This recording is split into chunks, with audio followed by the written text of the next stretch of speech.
Hey, bro. Huh? Let me ask you a question, man.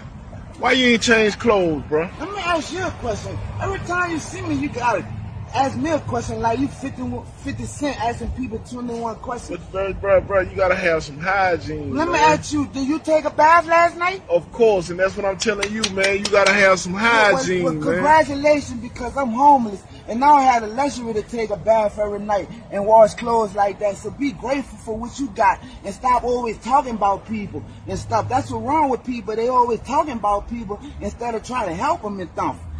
Just thank God that you able to take a bath and change your clothes every night. I might have them on the next day and the next day and the next day. That's between me and God. You worry about yourself. Any more questions? You good, Oh, bro. all right, that one I thought. Have a blessed day. Teach your man how to squabble. Get that trigger next time, nigga.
If you're tired of being censored on social media, join 60s.net.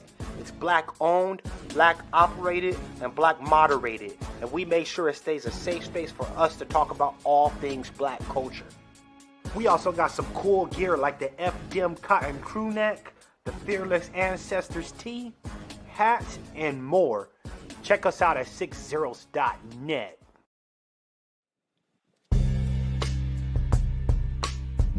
Hey girl, why are you so sad? I just got banned from Twitter again. Should have been on 60s.net. Ah.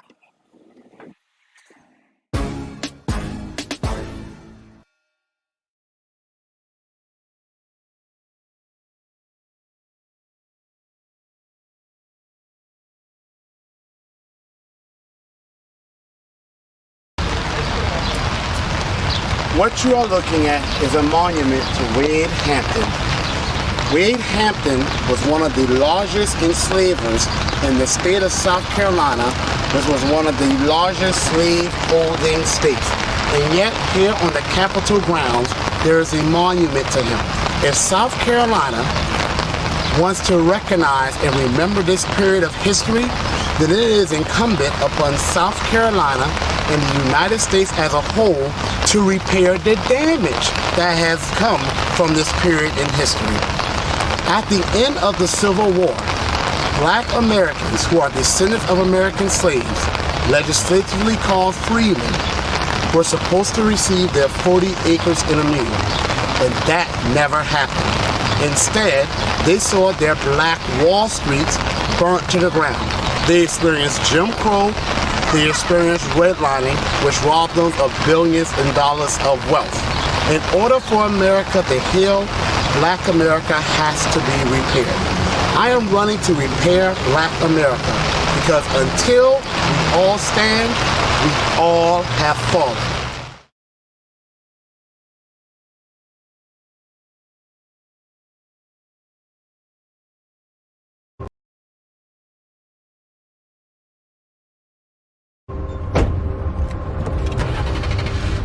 Teach your man how to squabble.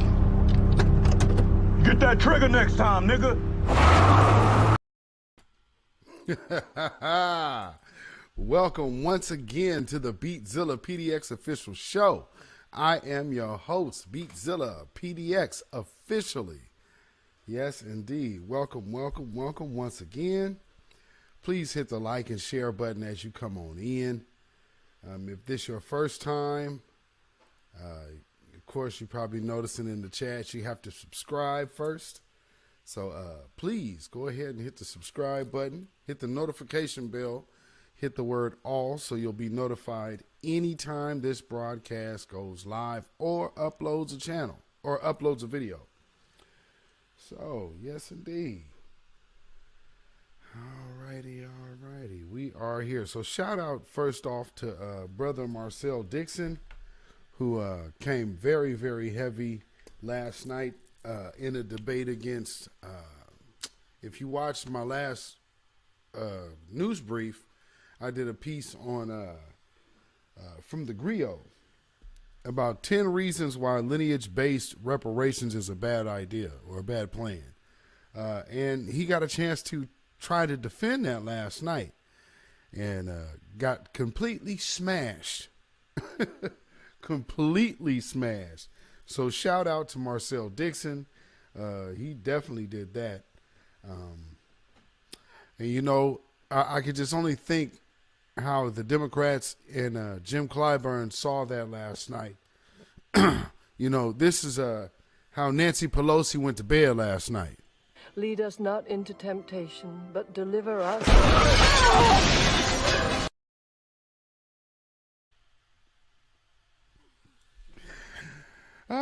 We have fun over here on the beatzillapdx official show. We talk about enough heavy stuff all the time. So, you know, we also like a good chuckle. And also, let me say, happy new Black Media Appreciation Month. And also, happy Founders Day to the founders, fellow founders of the United Empires of Al-Kebulon. And it looks like we got some folks in the chat, too. All right, let's see who we got here. Let me see. We got Nikki the God, Judah Queen, Silent D, Nino Black, Pride Bentley, hey. Yes, indeed. Al-Kebulon is in the house, all right? I hope y'all enjoying the weather down there. Let's see. Louise, welcome. Roderick Allen, Kathy B, hey. Al-Kebulon is in the house. Black Love 17, hey. Got more Al-Kebulon in here. All right. Sebastian Shaw, what is going on, my brother? Tasha Peters, welcome. Keisha Johnson, hey. Yeah, I seen the pictures too. That was dope. So, you know, y'all look like y'all having some fun. I wish I could be there, but you know how that goes. So, you know, Tanya Zion, Judah Queen, One Who Cares, Oyela Aket, RG, Titan, and Dark Skin Brother. What's going on? So, let me see. I think I got everybody. I think I got Zine J. Welcome. All right. So, we have some new subscribers too, because if you didn't know, last night I was on with the brother Afro Elite on his broadcast, and we had a nice, good conversation last night. It was really good. So I would advise go check that out. It's in my playlist on in upcoming lives. So you could go see that there, go watch the replay. Real dope conversation. I'm guarantee you'll enjoy it. Bryce Bees, welcome. All right, so this is the midweek report. And there are some things that were already, I guess, being beta tested around the world. And they're now looking to bring these things over to the Western world. And, you know, I'll just play the videos, and there's 2 clips I want to play y'all, and I will let y'all determine what's going on for yourself.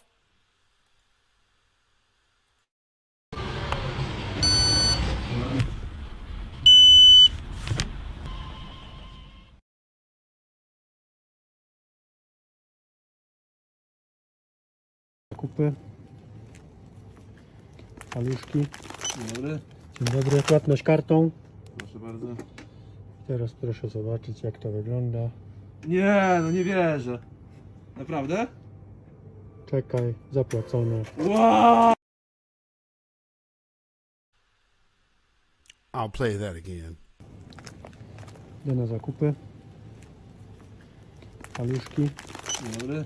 Dzień dobry, płatność kartą. Proszę bardzo. Teraz proszę zobaczyć, jak to wygląda. Nie, no nie wierzę. Naprawdę? Czekaj, zapłacone. Wow! You know, I find it pretty interesting, the language that they're speaking.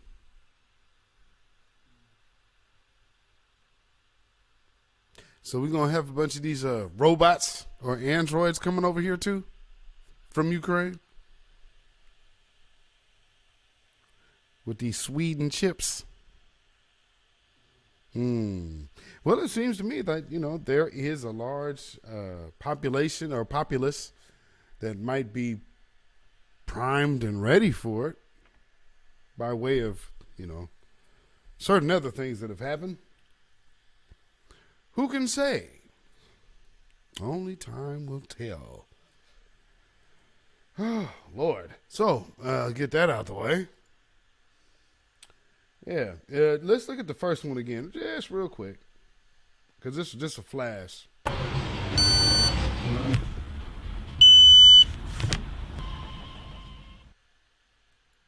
Yeah, they're making. You're going to start seeing these people pop up on your in your screens.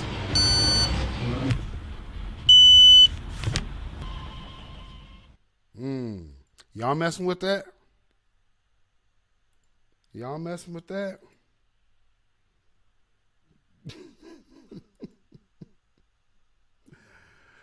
Oh boy, oh boy, oh boy.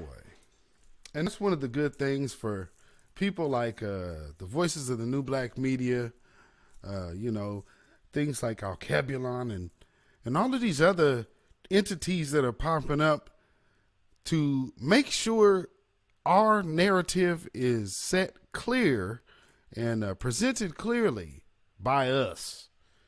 Because we don't want to leave things about us in other people's hands. Aren't we able to firmly see that now? With that being said, no tangibles, no vote.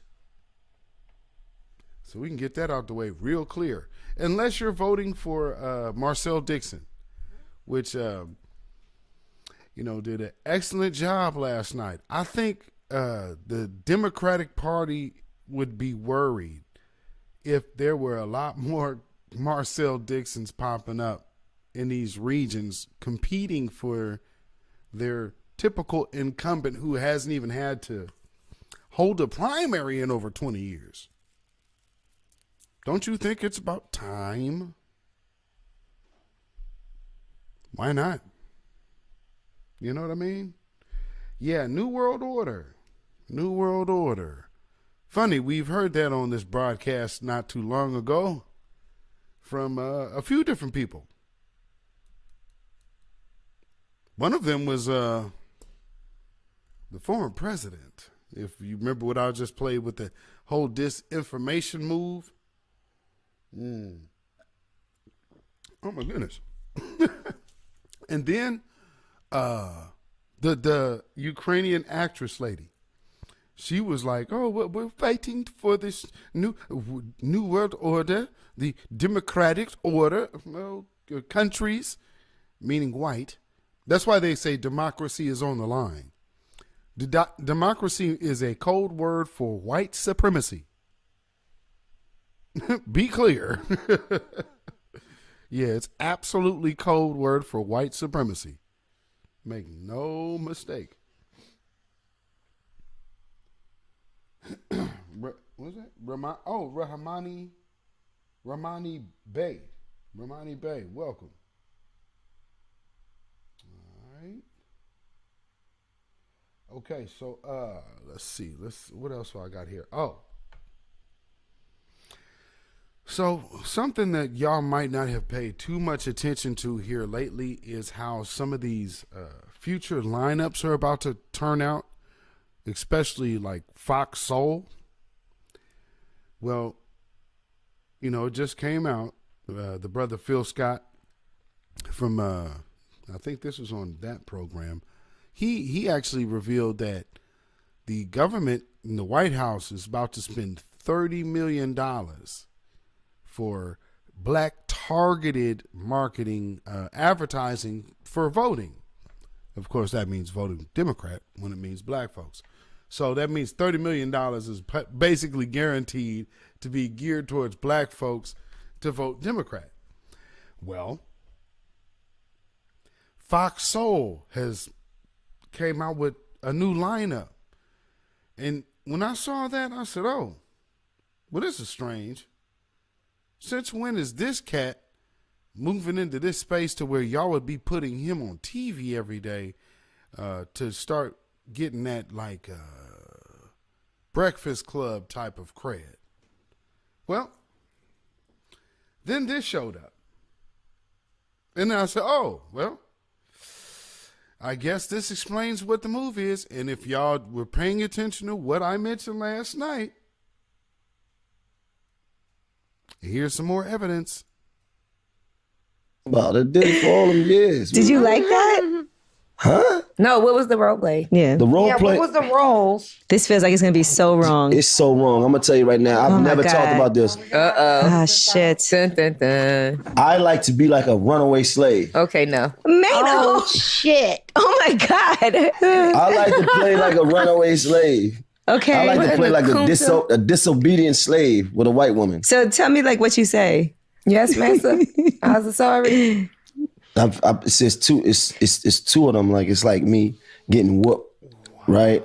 You get whooped? It's like I play like you whipping, but most of them don't want to play like that. This yeah, I was gonna say, what white woman goes along with this? They don't want to play like that. They don't. Okay. This is my. It's like wow. Listen, you're gonna act like your master's wife.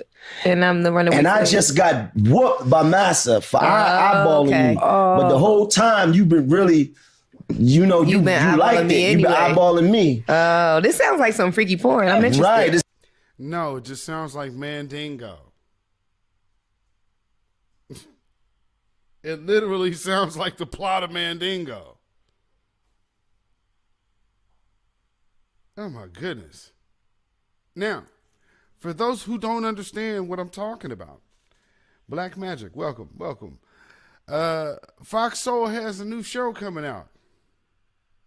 And one of the hosts is none other than Mano.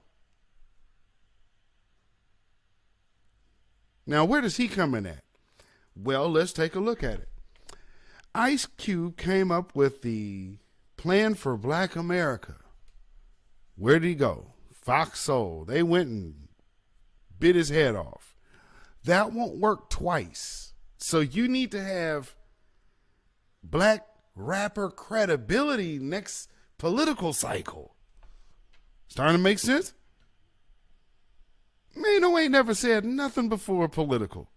Now all of a sudden, he's up here with they're easing him in. So he's not on the Breakfast Club pushing this yet. But they're easing him in with Angela Yee's little side show. Are y'all seeing this? All that 30 million going in the same little group. The con. Some freaky shit, and then I'm gonna come all sweaty, right? Just finished getting whooped, and you're gonna say, no, Billy Joe, no, Billy Joe, no. Master's not gonna like it. He's not gonna like it. And I said, you know you want it, lady. This is also what this is safe Negro credibility. Because he's known for slapping rappers. He's known for pulling up on people. So he has to make white voters feel safe.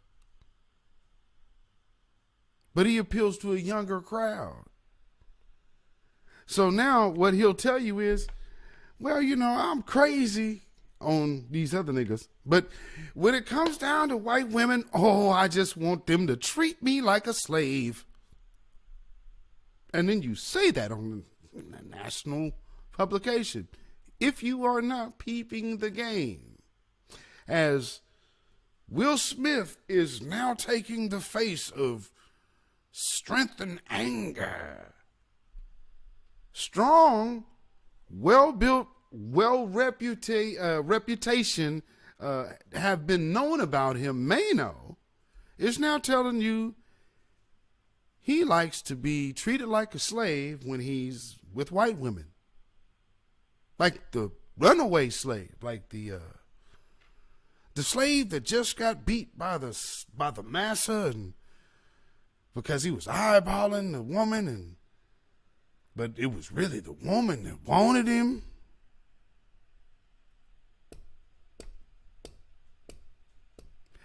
I'm hearing, you know what I hear when I hear stuff like that?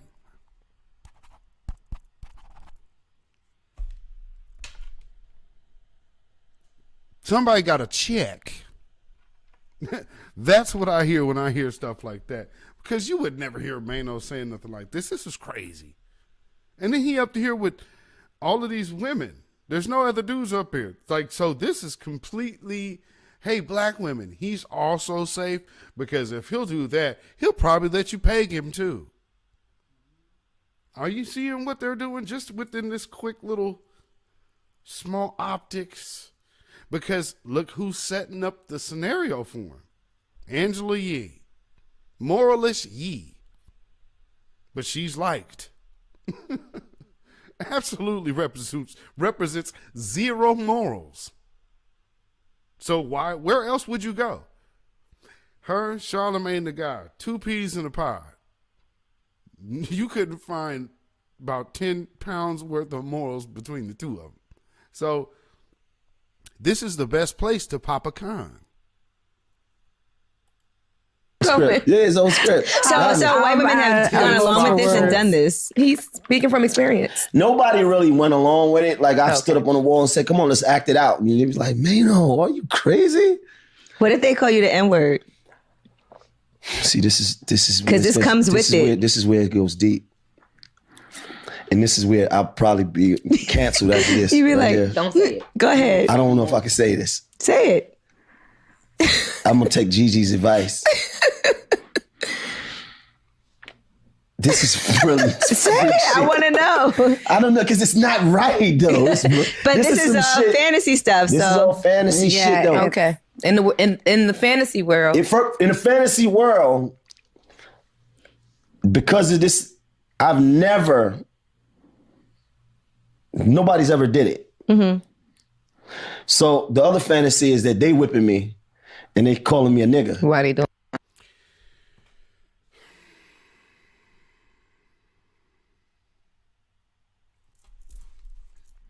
Okay, Mano. So what I'm gonna need you to do is, what? Word? How much? Oh, no problem.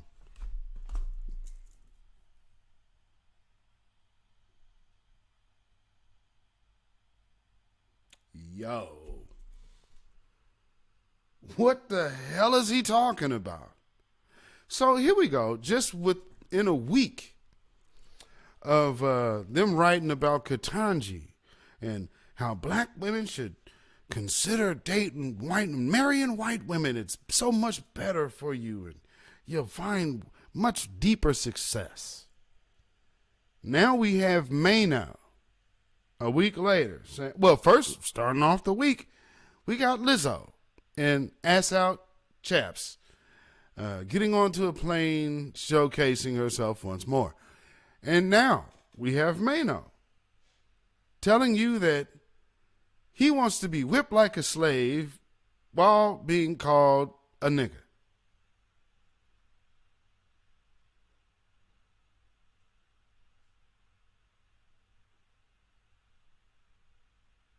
If you don't think you are about to hear him talking about how good voting for the Democrats is within the next 3 months, all right, just make sure you hit the Cash App, family. Just make sure you hit the Cash App.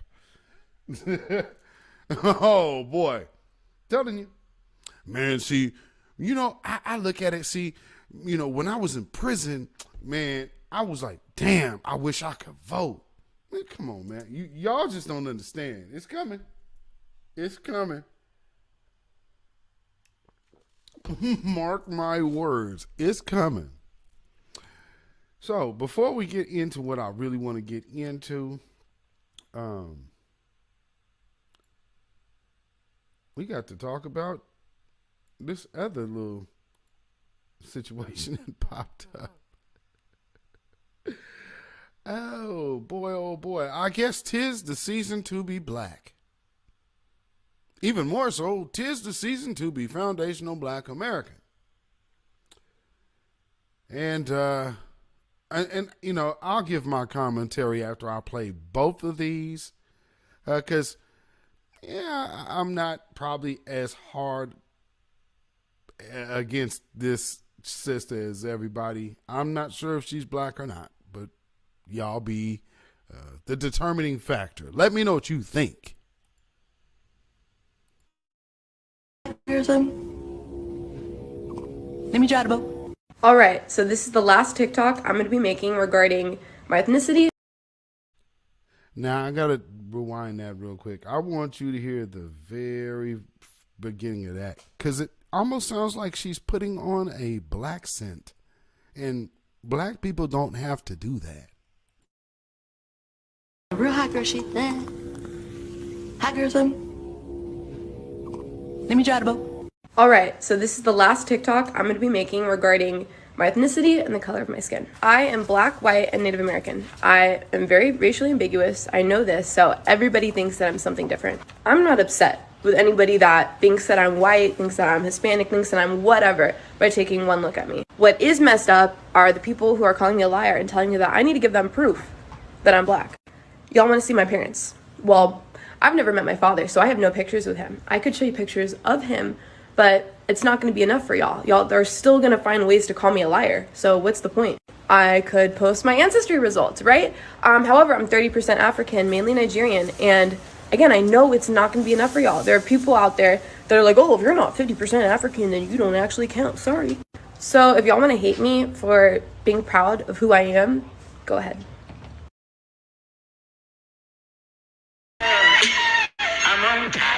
But Xavier, that could just be a random white man walking behind her. That couldn't possibly be her father. Or could it be?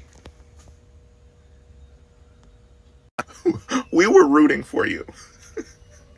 I have so many people that follow me on TikTok who are mixed, right? So they're black, they have a white parent and a black parent, and their phenotype, they look white. But from the beginning, she was looking off because she was claiming to be black, not understanding the nuance of phenotypes, that when she's at the lake, nobody's going to be sitting there looking at her saying, ooh, there's one black person here. No, they look at her and they say, that is a white woman.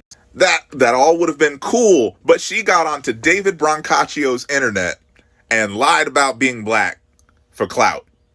It used to be that you all had a little bit of bronze in your skin with the, some curls in your hair, and then you'd claim to be black, right? But no, no, you threw that right out the window. Now you're coming onto the internet looking like a whole bowl of Ritz crackers, just claiming to be black. As much as you don't want to claim them, unfortunately, ma'am, these are your peoples.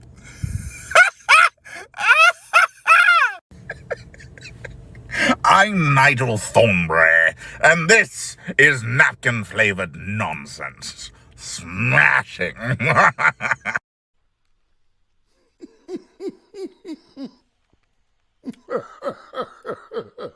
Oh. You said, but I'm sorry, these are your people. Oh, man. And I have mixed cousins. Now, one thing about that is any of them would know. If you're out in public, people look at you and assume you're white. Even white people do. So saying, I'm like the only black person out here, no one is looking at you like you're black, especially from a distance at the lake with you and your dog and no other black people around you. That's usually a dead giveaway that you're not black. Because see, here's one thing. Even with my relatives that look white, they can still be seen around me. So if you say this is their family member, they'd be like, oh, okay, well, yeah, that's their father. Oh, wow. First cousins. Now, if you really look, you would be able to see family resemblance. But, skin color often throws people off. Now, with that being said, looking at her, what the hell does 30% Nigerian mean?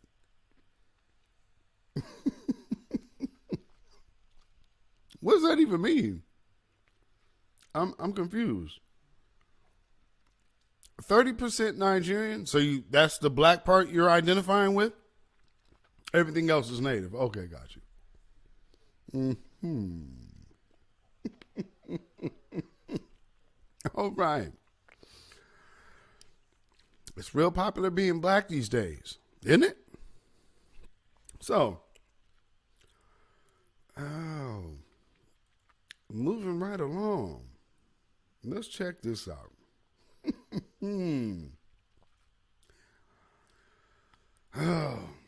The White House is on a full-blown pander because the Democrats know time is up. Black people are not looking at politics the same. We are looking at it more like a business for the most part. And more people are waking up to that by the day. With that being said, they are pulling out all the stops. So this is the White House produced week in review. Check this out.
us not into temptation, but deliver us.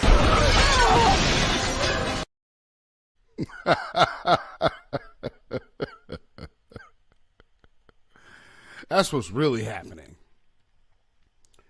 That's what's really going on. But they have to save face. They have to save face. But the world is really, really showing,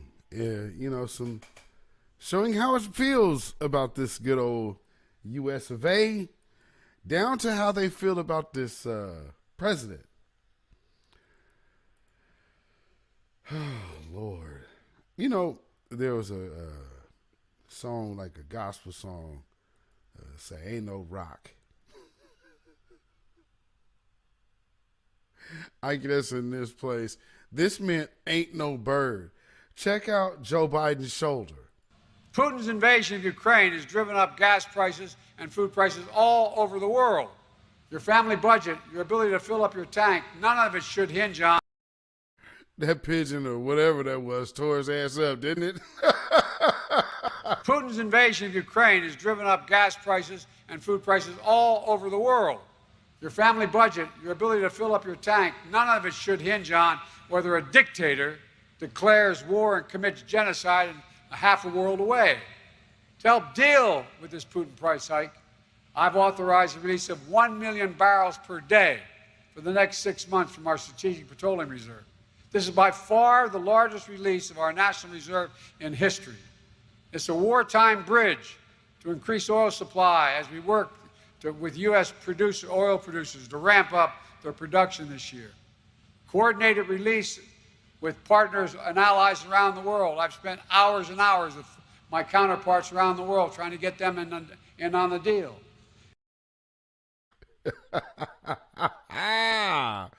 King Gravity Beyond. What's going on, brother? Oh man, oh man, oh man. So like I said, they are they're basically, we're watching Babylon crumble before our face. And it's getting so bad that you even got people in other countries making jokes on this place. Check this out. That was a Saudi Arabia television show there mocking President Biden and his VP Kamala Harris in a comedy skit. The Saturday Night Live style skit was featured in the show Studio 22, which is broadcasted on NBC, which is actually owned by the Saudi government. The big takeaway from the skit is how much Joe Biden's cognitive ability was mocked. In the comedy sketch, fake Kamala Harris is tasked with keeping Joe Biden awake as he makes his presidential address. She has to walk him to the podium, correct him when he confuses Russia with China and Africa, and remind him that she isn't the First Lady, she's the Vice President. Joe Biden's mental fitness has been the centre of debate as the president has made numerous gaffes since taking office. Some Republicans have even called for the president to sit a cognitive test to prove he is sound of mind. Former White House physician Ronnie Jackson, who is now a Texas congressman, has led those calls, constantly tweeting that he must take an exam the same way Donald Trump was asked to in 2018. A few days ago, he tweeted, "The majority of Americans think Biden needs to have a cognitive exam. Why hasn't he gotten one? It's because he'd fail. The White House is trying to cover up Biden's cognitive decline, and they're doing a terrible job at it." The comedy skit was a welcomed laugh for some social media users who believe the president should be copying more skits like this from SNL. One person wrote, "Saudi comedy show takes up the slack left by SNL failing to do their job." Another said, "Fantastic, very hilarious, we need more of this. Celebrities in the US made regular fun of Donald Trump. Suddenly, all of them have gone quiet on Biden." And this is what SNL would have done before they became woke. They used to mock both parties equally. What happened? They became woke. The term that's so wrongly and loosely used. But that's funny. That is funny. I mean, they even taking shots at Joe Biden. What that say? What does that say? Oh, my Lord. But let's see. Moving along. Where do I want to go next? You know, let me hit this little inspirational piece of one of our elders who is still with us, Elder Browder. We are at war. People destroy us, and the first battlefield in any war takes place in the mind. Whoever controls your perception of self has already won the battle.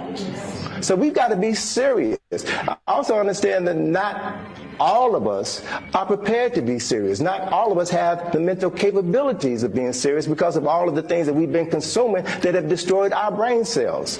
So that's a reality. Yes, it is. Let me get this in here. Definitely a reality. And so with that being said, let me play something else that might play on people's minds. Considering how reparations is the conversation of the day. Valley Ray, what's going on? What's going on? Who else did I just see coming here? I just saw something. Vivian Breeding. Welcome, welcome. All right. So check this out. As y'all already know, Kamala Harris, let's always refresh our minds on this. Let's really be clear about that. So I'm not going to sit here and say I'm going to do something that's only going to benefit black people. No. And then let's look at this. Have to wait around. No, they're for not the study. exclusive. That's my point. No, but they look. They're not mutually exclusive. But I can't believe that whatever it is, the African American community would not support what I'm talking about. In addition to, I don't think we have to. Let me ask you this then. Let me ask you this so we can move on because we've got to get some phone calls in as well. But let me ask you this then. If in fact a calculation comes to you that you are satisfied with, would you then say, I'm for reparations? The answer is it would depend on what it was and will it include Native Americans as well?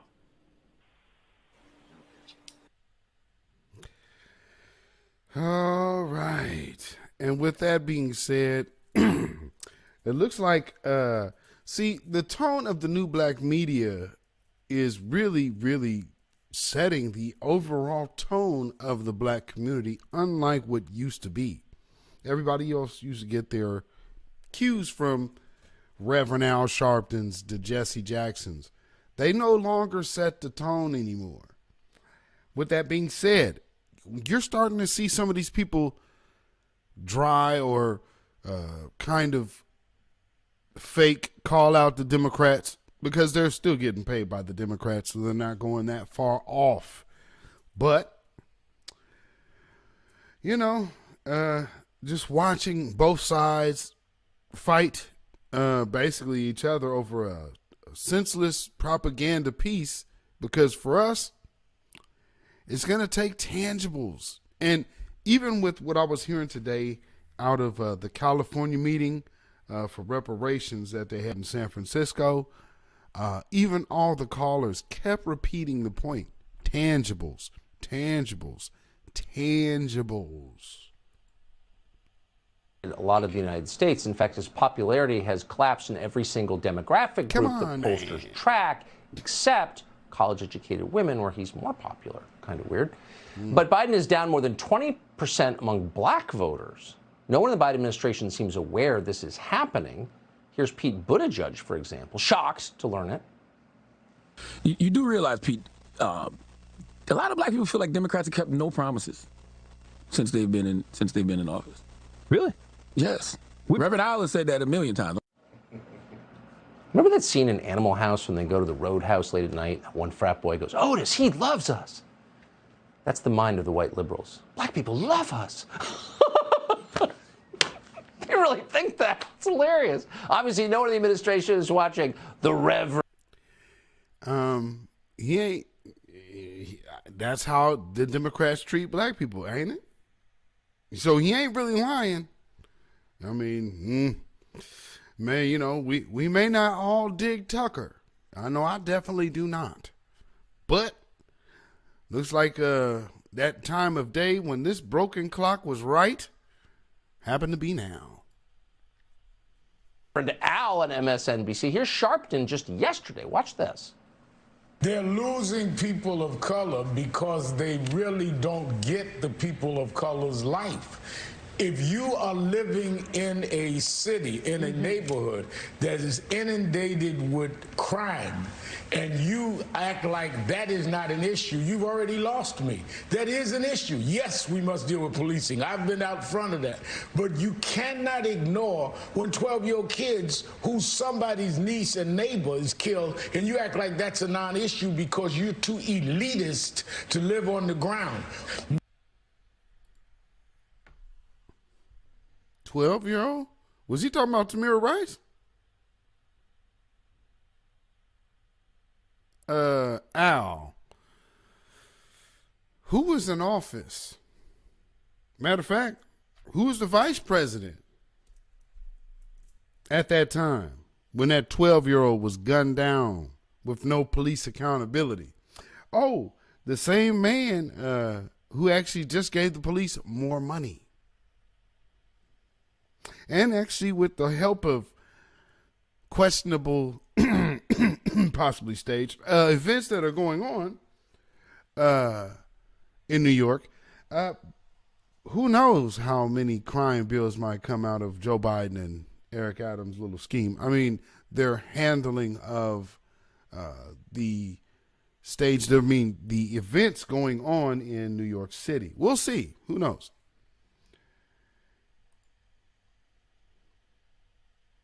Many parts of this country, we need gas to go to work. These beltway elitists, these limousine liberals here in New York, don't live in the real world. Oh, so it turns out black people actually don't like being shot to death.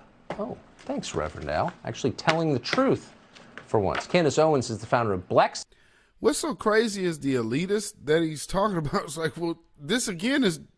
Okay, you went from Joe Biden vice president to Joe Biden president. I don't understand where the rich elitists are in that conversation unless you're talking about the Democrats, because that's who had both hands in both times in complete control, matter of fact. So I'm confused. That's that. Oh, see, we're going to say this and we're going to say that. And people have so many short memories and don't really invest in research.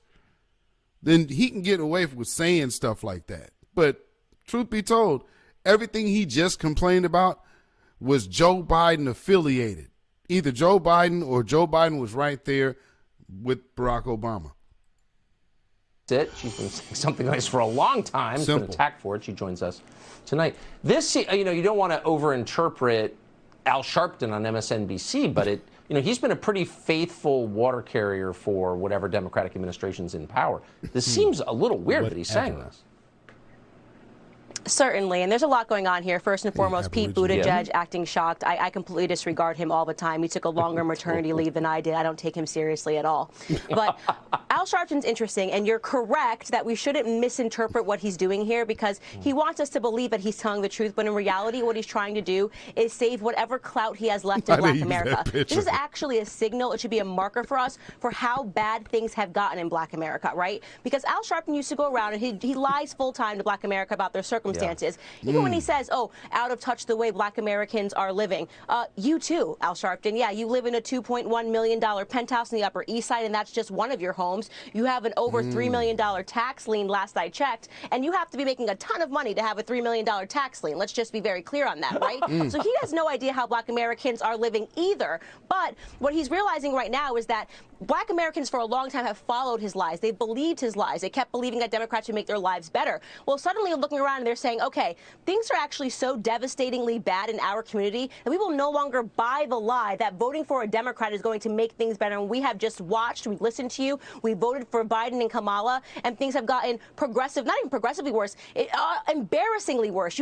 I did not even predict that it would get this bad this quickly for Black America. So what he's doing is he's saving his own skin, right? So now he's trying to play the, oh, well, I'm now going to be the peacemaker, the communicator of how Black Americans are feeling. and so we shouldn't misinterpret it. Yes, he is telling the truth, but his motives behind telling the truth is really just to save Al Sharpton's own skin so he can purchase another penthouse. I mean, the only person that I know that has a bigger real estate empire than Al Sharpton is perhaps Black Lives Matter leaders. she wasted no opportunity to go ahead and take shots at them. Cool. But that makes total sense to do, because Black Lives Matter, we're demos, scammers.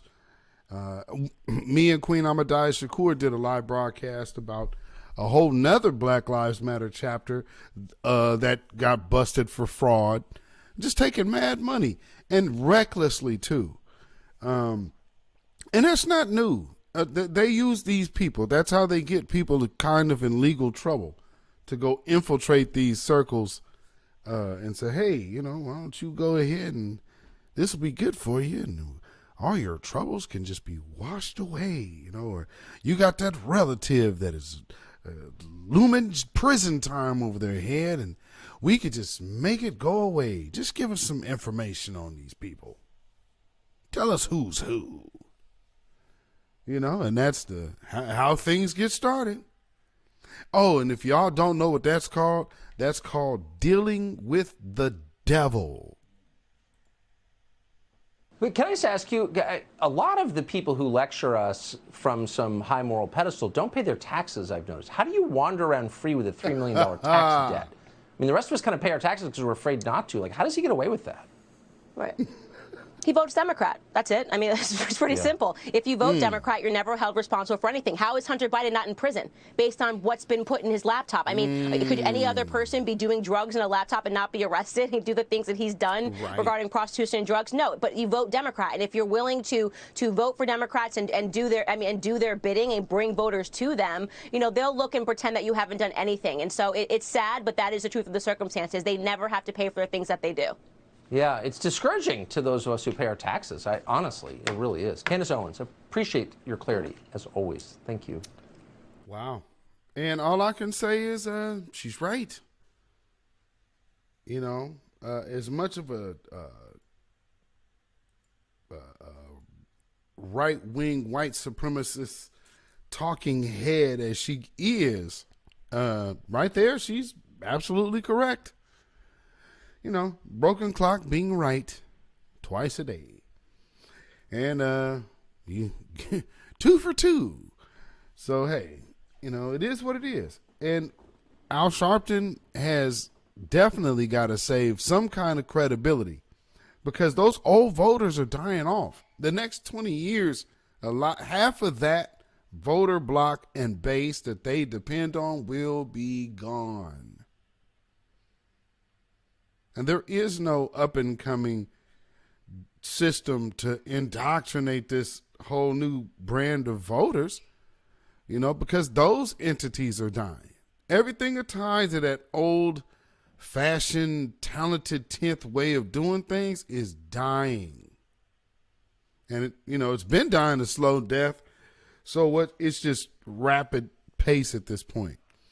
But it's a trip how some of these people who always get up on these platforms talking about everything else have so much great insight when they're caught off the cuff asked about reparations. Reparations is critical. Why? Because black people have given sweat and blood to this nation. We've built up its institutions. We've built up its intellectual propriety and its property. And now we demand in return reciprocity. That is justice. That is democracy. It's not a handout. It's not a giving us something. Dr. King said this in 1963 in his book, The Why We Can't Wait. He said a nation that has done something special against the Negro for 250 years must now do something special for the Negro. I agree with Dr. King. Reparations are due. One question. We'll talk. Yep, there we go. So, Dr. Dice, I know we talked about reparations and its importance. Yeah. Is specificity something that you see as something that's critical to get it right? You mean Adolf? No, not Adolf. Oh, okay. No. What's up, Doc? What specificity? How? What do you mean? Freedmen. Oh yeah. Yes. Look. There's no doubt that we have to talk about blackness is broad and universal, right? We have to talk about the ways in which specific and particular things were done here. Because think about this: 45% of the people were dropped off in Bahia in Brazil, and the other 45% were dropped off in the Caribbean. Less than 5% dropped off here in America. And look what we've done with it. So we have done our sweat. We have done the necessary work to build this nation up and our communities. And we are. And when you say we, do you mean Friedman? Oh yeah, no doubt about it. Okay. Thank you, brother.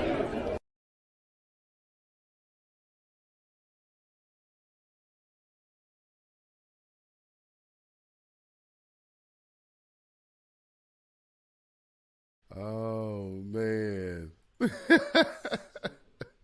Sebastian Shaw said Eric Dictionary Dyson. That is hilarious. Oh my goodness. Dark skinned brother said he said dictator, but you aren't. Okay. Ah, yes, that's right. Let me get down here. Oh my Lord. You know, it is storming here all of a sudden. It's crazy. We done got we went from like 80 degrees last week to snow, and now it's like don't know what it wants to do. Sunny and hailing and storming and lightning and thunder. Zene J said, I'm tired of bobblehead Al Sharpton. I know that's right.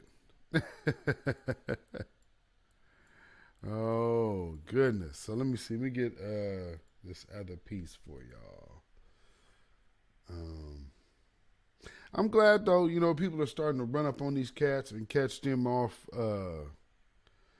catch them a little bit off guard, because that's what's needed.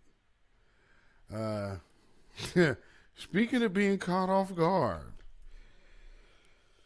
Oh, Lord.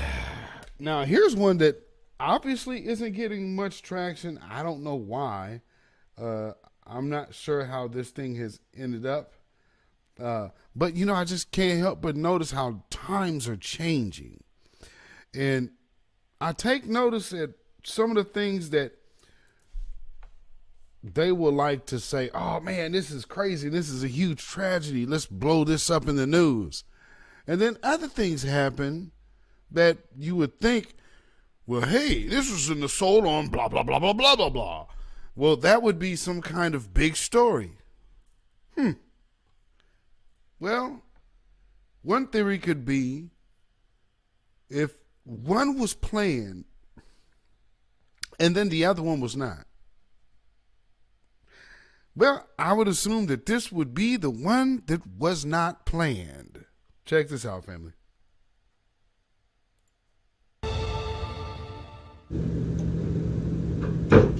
Can we help you with?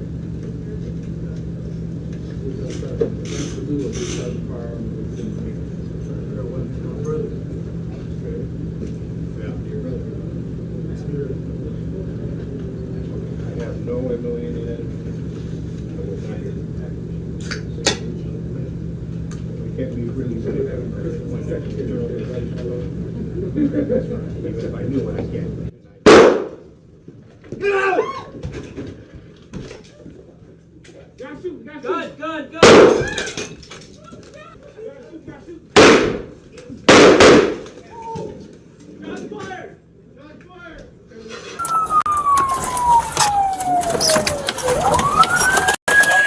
Drop the gun!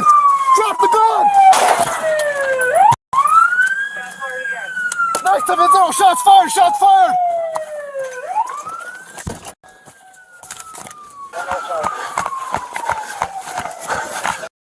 Drop the gun! Drop the gun!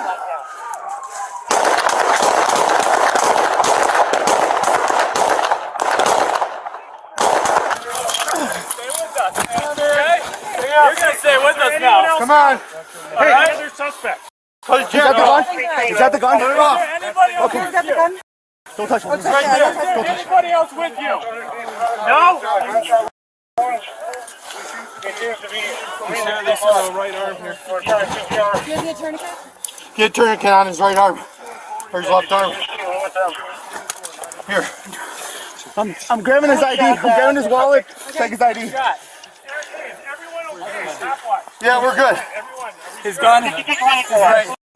Yep. Located next to the subject was a .40 caliber Smith & Wesson semi-automatic pistol.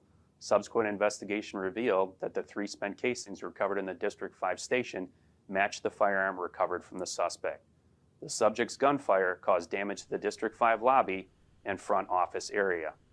This investigation is still ongoing, and due to an abundance of caution is being led by the Milwaukee Area Investigative Team with the West Dallas Police Department as the lead agency.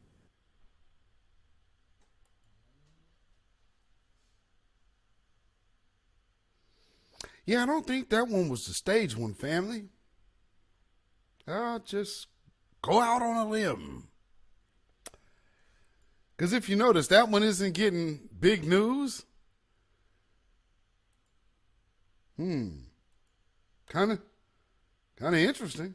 Happens in the same week. And we'll just go ahead and let that one just fade away.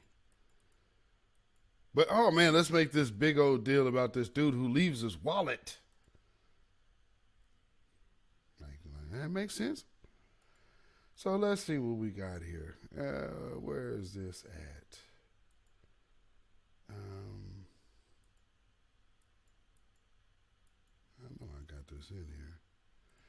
Okay, let me play this for you.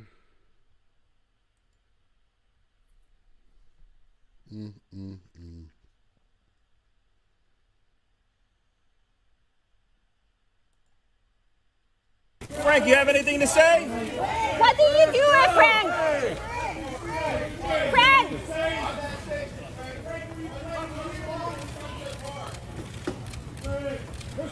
Anything to say?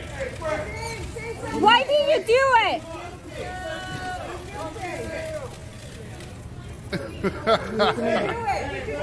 Why did you do it? Incriminate yourself. He's not 5'5". Somebody say he's not 5'5". No, he ain't. This is a big man.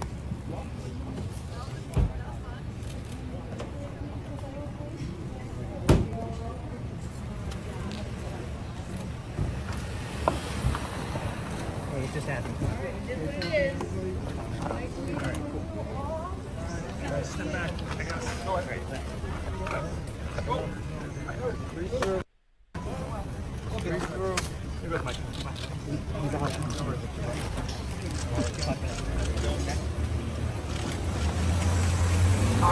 New York got the fancy cars. Oh, they got New York got Fed money. Yeah, New York got Fed money.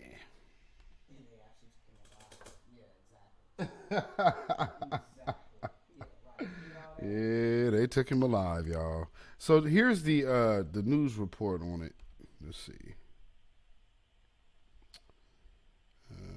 So that was how they got him. You know, y'all heard how it went down, so I won't bother playing that.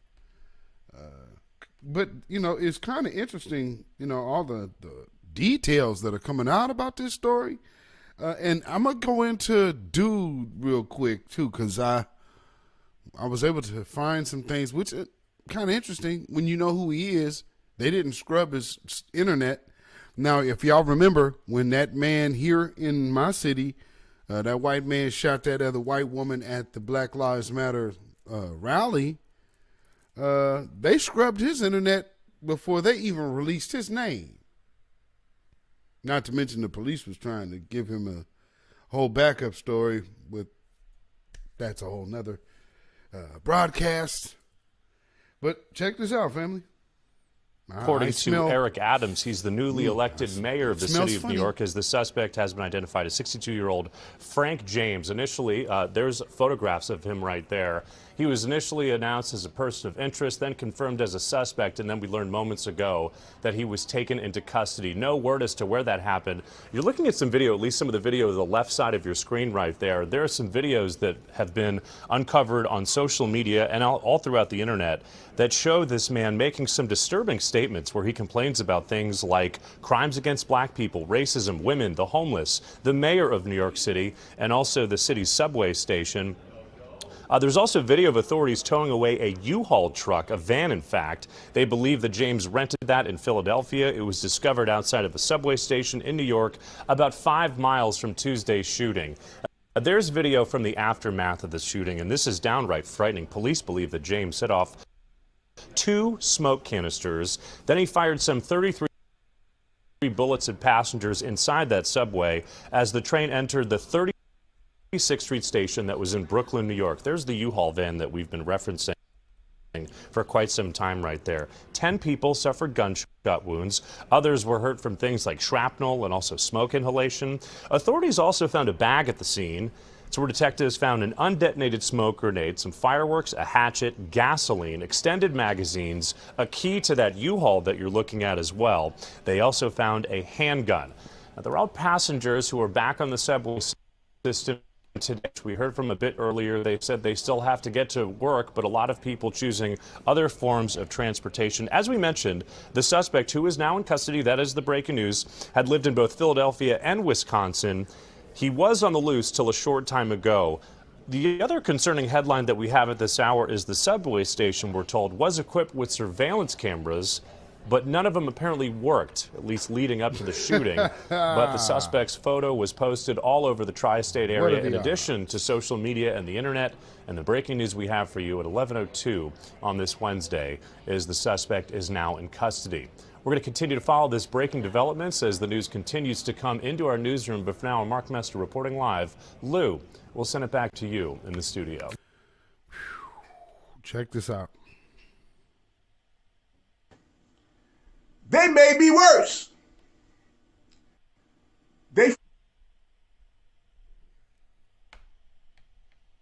Mayor of the city of New York, as the suspect has been identified as 62-year-old.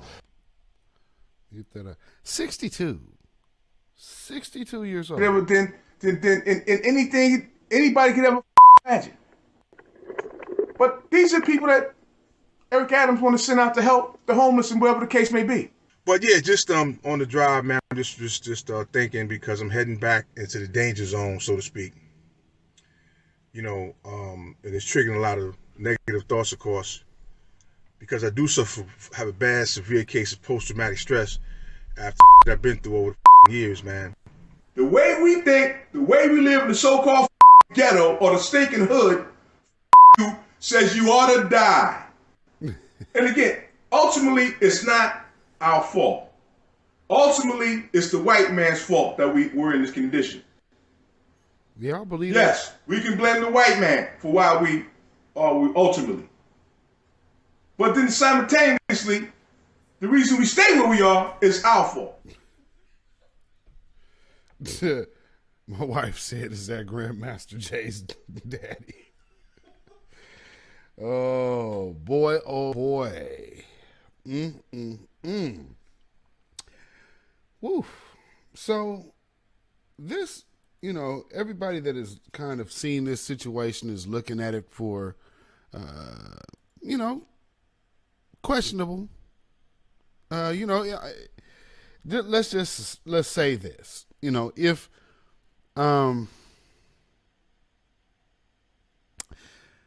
somebody were going to do a false flag type of situation, then, you know, this is probably one of the most ideal situations ever. 33 shots, nobody killed, and he leaves all of his information plus everything that they could find him with, and, you know, they just can waltz right up on him and take him on into custody, no problem.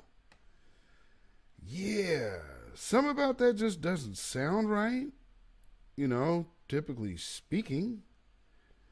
Let's see. This is okay. I think this might be the same thing. Hold on, because I want to get into some of the stuff he was saying. Oh no! So this is another one. This is kind of letting you know like what he had on him. A suspect in custody right now. They also say they have a growing pile of evidence connecting James to the crime, including a gun and ammunition found at the scene, along with a tote bag filled with more smoke canisters, fireworks, a hatchet, a spray bottle of gasoline, and a fuse. They also found a set of keys, which led them to a U-Haul van, which was parked a few miles away from the crime scene. Police say they have video showing James getting out of that van yesterday morning. then walking to a nearby subway station and getting on a Manhattan-bound N train, which they believe he was on for over an hour before donning a gas mask, setting off a smoke grenade, and opening fire. We're going to get an NYPD briefing on all of this in just a moment. Joining me now is NBC News correspondent Chris Jansing from Brooklyn, New York, and NBC News justice correspondent Pete Williams. So, Pete, this news conference was supposed to be about getting help finding the guy. Seems like they're going to have a different update. Well, that's the word we have right now. There is a suspect in custody. The initial word is that it is Frank James. He's been taken. This person has been taken to the local police precinct. He was arrested in the East Village of New York at St. Mark's and First Avenue, which is near Tompkins Square Park, and Avenue A and First Avenue. So we're waiting to make sure that that in fact is him. But the initial word is that it is. So we'll get the official word here shortly. But that's the initial take from the officers on the scene, talking to our affiliate WNBC in New York and other law enforcement officials that we have talked to. The search has moved very quickly, considering that there was such a dearth of evidence right after the shooting. We were talking yesterday at this time about when maybe they would be lucky and find fingerprints or shell casings, but now we know that the gunman left behind an enormous amount of evidence.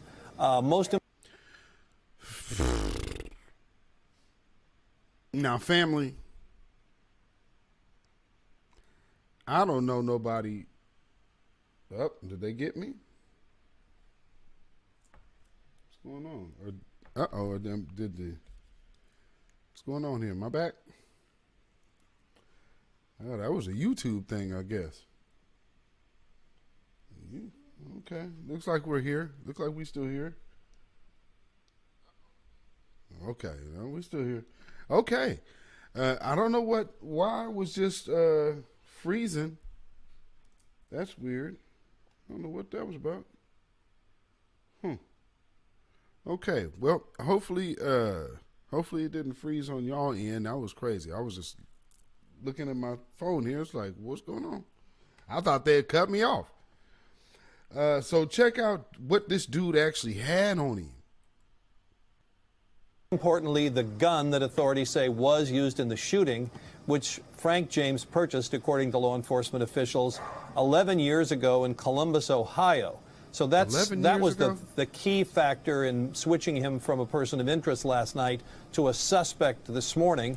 Then, of course, there was also the key to a U-Haul van and a credit card that was used to rent it.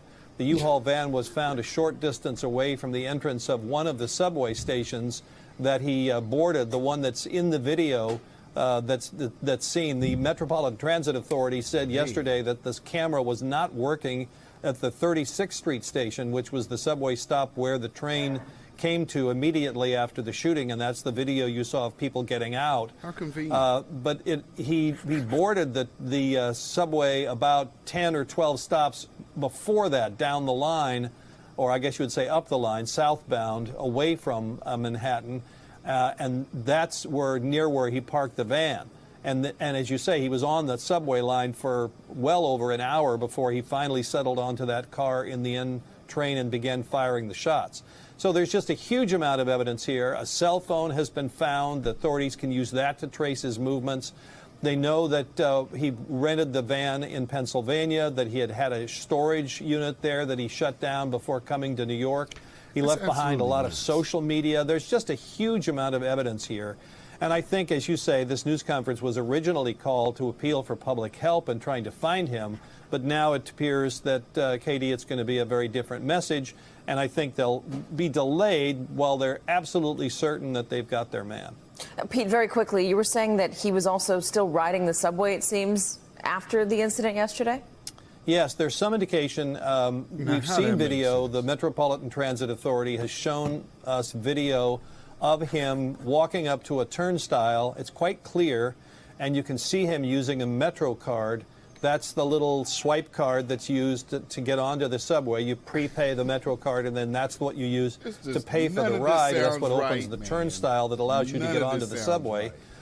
There's some indication that that Metro card was used after the shooting as well.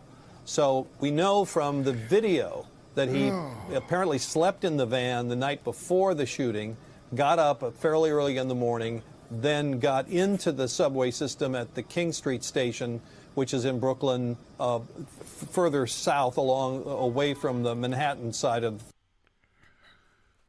Okay.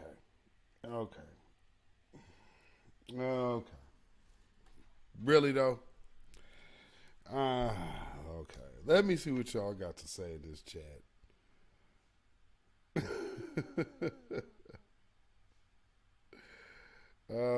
Juggy Daddy, tell the truth, shame the devil. Bestzilla, you kill. You kill you? LOL. Silent D said, and they actually took him alive, which still surprises me. Yeah, kind of interesting that they took him alive, huh? Something is off about this case, RG Titan. Absolutely. Sebastian Saw said, you telling Big Juicy did all that and was getting away? Really though. I mean, was he really running? Man, we got, y'all hear the thunder and lightning out here? Hopefully I don't get cut off. So if I do get cut off, like, we are really, like, literally in the midst of a storm right now. So hopefully the power don't go out and we don't get disconnected here from this broadcast. But chances are, yeah, it might be a short night around here if one of these lightning strikes hit one of these poles. So just know tonight they didn't get me. It was actually the weather. Oh my Lord. Yeah, this is what you say. What was that? Kid Gravity Beyond said, opening that door, quote, emergency door, will be a felony now. Watch. Oh, good point. Good point. So yeah, this is gonna get interesting.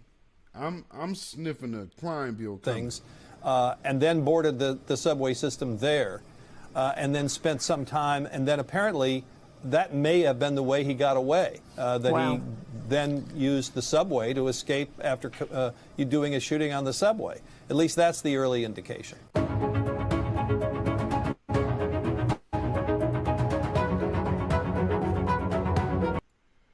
So let's take a look into who they're presenting to us from himself. This, I'm talking about, this has one of those long setup vibes to me. I could be wrong. I definitely could be wrong. Oh, let's see. Wait. First. Oh, let me play this too, because I think this is when they first took him into custody. This is super strange, Judah Queen. Everything all casual.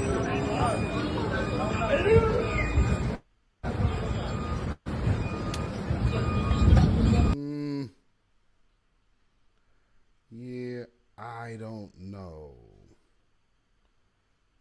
Let me see. What's that at? I just had it.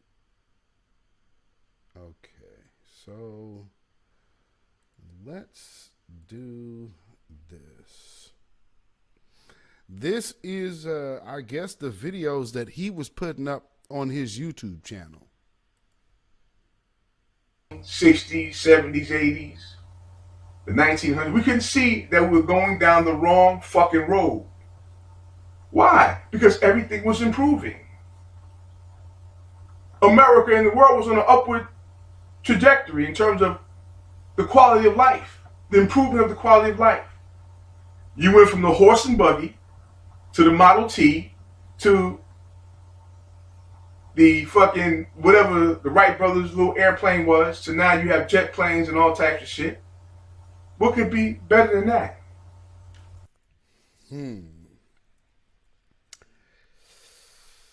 Okay. Get this. You can't just walk away from that. You can't just walk away for 40 years of that and just, well, we're going to live happy ever after because I got my education. Hey, you listen, but you're still sick. You're still fucked up. I know it doesn't seem that way. You're very well behaved, very well spoken, very well mannered. Who gives a fuck? Again, so was fucking Charles Manson, and so fucking the son of Sam, and so was fucking the BTK killer. Very well behaved and very well mannered. But he was a fucking psychopath and a sociopath. Very well behaved, deacon in his church, Boy Scout leader, an official, some kind of professor. He was a dog catcher or whatever, but he still was like an official. He wore a uniform and shit. Bind, tortured, and killed over 10 people in his own fucking town. And stood there for 30 years. If he just shut the fuck up, he'd still be free. But he kept fucking with the police. Because he was just an average white guy. Decent, hardworking, honest, God-fearing, average white man. And sick as a fucking rabid dog. And so, this is why I'm calling this, well, I don't know where I was going with that, but yeah, so this is where we are for real. When you get to talking that shit, you want to make these fucking stories. And that's all you're doing is lying to yourself. And the main thing about the story of black people in this country is that there's nothing fucking over here. No, nigga, you're not free. You're not at home. No, this is not over, nigga. The Emancipation Proclamation didn't stop shit. The Civil Rights Movement didn't stop a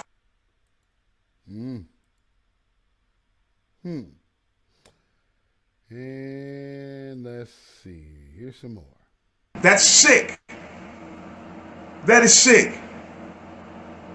And it only profits a handful of people when we all think the same, want the same, desire the same things out of life, have a common vision in terms of what we desire out of life, which we all do in this country. Everybody's after the same thing, the American dream, you know, to get education, get a good job, buy a nice house, get a nice car. Well, that's sick. It's sick. And it's something that cannot and will not last. So this is the situation with George Floyd. His family visited the White House. Congratulations. It's all just a show. It's all just to put water on that fire. It's very easy to do. Just pay a few key Negroes off. You know, the ones that talk the loudest, Al Sharpton, you know, give them the bag, and they'll quiet everything down. They'll give the word that, hey, everything's all right. You know, the white man's done the right thing by us. He's going to pass this bill that's going to change everything. And now the police are going to stop killing you. No, they're not. No, they're not. See? And, but we have to separate different eras of when police, we talk about police brutality today. There's different police brutality and the murder of black people in the past. It's different. It's a whole different story. With George Floyd, you have a situation, you had somebody who played a stupid game and won a stupid fucking prize. He was high off his ass, first of all, not justifying the fact that he died, but these are contributing factors to his fucking death, because he was being stupid, again, and he got a stupid cop that was just as stupid as he was, and he wound up fucking dead. But it started out with him doing something stupid. Well, that's a very interesting perspective from the type of person that they're really setting him up to be. Isn't it? I mean, from the way that they are presenting this dude, you would have thought that he would have been all for George Floyd. So it's kind of odd that he's saying, you know, George Floyd was high off his ass. Really? Wow, what a perspective. And now you're a mass shooter?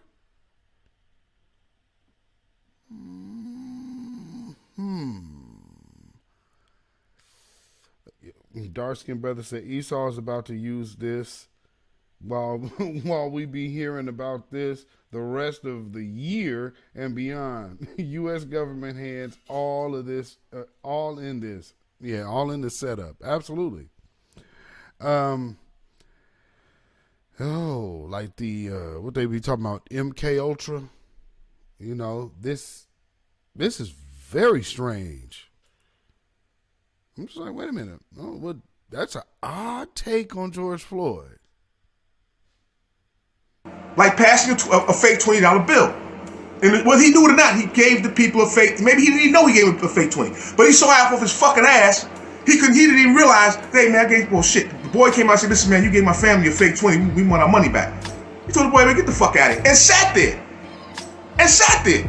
What did he think these people were gonna do? Say, okay, gee, the guy, you know, he's a big black guy, we don't wanna, you know, fight with him. We gonna eat the fucking whatever $19 that's left. No, they called the cops.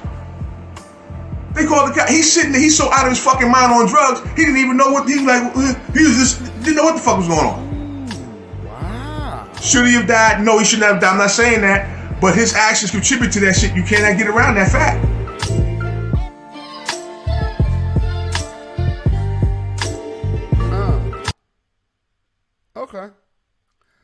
Okay, so then add to that, we have this coming out from Eric Adams. Since early this morning, my team and I have been in constant communication with NYPD, FDNY, EMS, Emergency Management, and multiple other city agencies, as well as state and federal officials. First, let me say, we're praying for all New Yorkers who were injured or affected by today's attack. So far, we know that we have a multiple number of injuries, including victims of gunshot wounds. I wish to thank all of the first responders who responded to the scene or at the local hospitals, helping in today's incident. You are what make New York the greatest city in the world.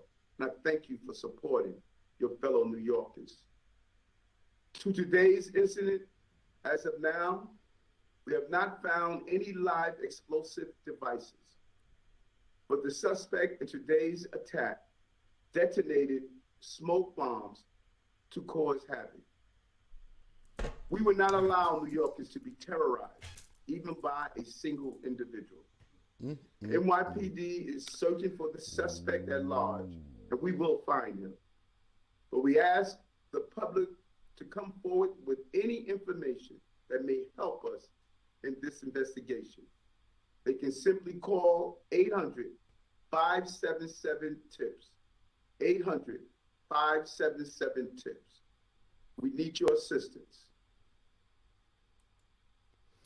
You have a situation happen with white supremacists, and the one word that they will never utter in the phrasing of anything they're saying compared to that person, other than denying it, would be terrorism. Here's a black suspect, and within 2 minutes, you're mentioning the word terrorism. Make no mistake, that is by design. And that is what I want to talk to y'all about tonight. Do y'all have family members that are typical Democrat voters, but may now kind of be maybe leaning over to not voting or using their vote a different way? Do any of you in the chat have people that are in that position? Because what I want to do tonight, since we're going into a political season, I want to know what your advice would be to a person that is a black person that is typically voted Democrat, but has now wanted to maybe pursue what you're talking about in the tangibles conversation. And what would you say to them to prove to them that now is the time to hold your vote? Do you have anything in mind that you would tell them? So I think I'm gonna do a little break, and then I'm gonna actually do a call in. So, you know, like we do here, this won't be the phone call in. I'm gonna do a StreamYard call in, so y'all can cam up and call in. So with that being said, make sure your background music is turned down and background noise is off, and no earphones or no earbuds like the earpods. If it ain't like hardline connected, it ain't gonna sound right. So we will get that together. And in the meantime, let me see what we gonna do for a break. And, you know, it's funny. Last night, listening to the debate with Brother Marcel and, was it Michael Harriet from The Root and the Griot, who basically he proved that what his piece was just simply a hit piece. It was nothing more, nothing less. It was just simply a hit piece on reparations to kind of muddy the conversation that's already been established. That's what people like that do, though. So we're going to take this break real quick, and we'll be right back. I'm not gay no more. I'm not gay no more. I'm not gay no more. I'm not gay no more. I am delivered. I'm delivered. I don't like men no more. I said I like women. I said I like women. I will love a woman.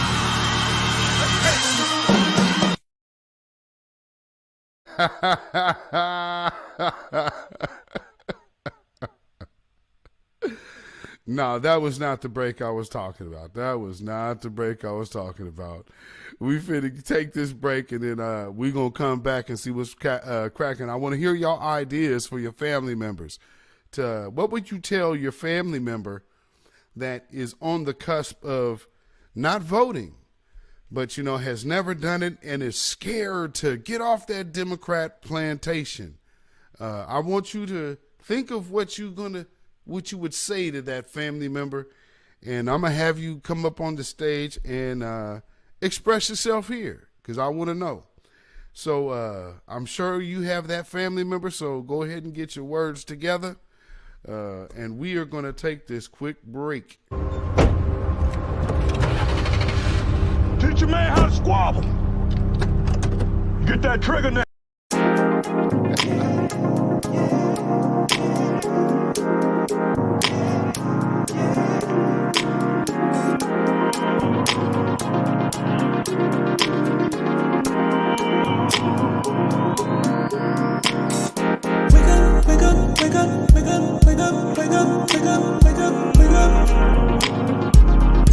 We've been sleeping too long. We've been sleeping too long. Wake up, wake up, wake up, wake up, wake up, wake up, wake up, wake up, wake up. 'Cause we've been sleeping too long. We've been sleeping too long.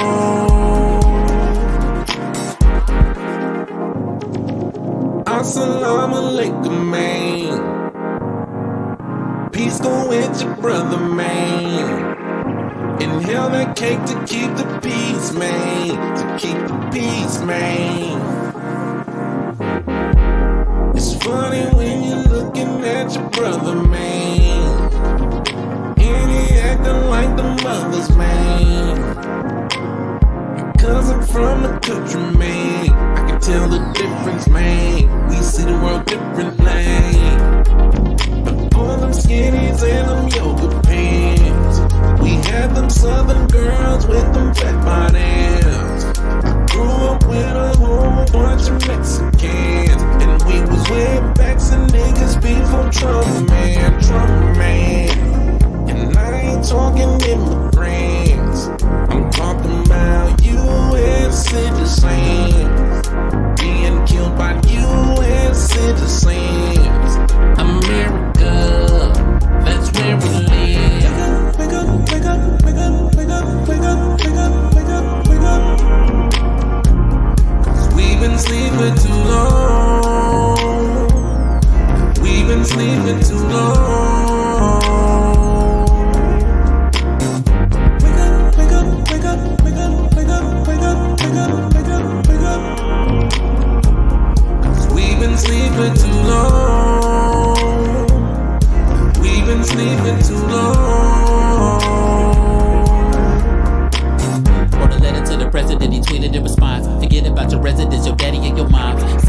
synagogue, I'm burning the Quran. Another psychedelic, no another Vietnam. I'm thinking I don't wanna get another job, and I don't wanna get another boss, and we don't wanna take another loss. Everybody wanna floss, they don't wanna pay the cost. Wake up, wake up, wake up, wake up in the morning feeling light.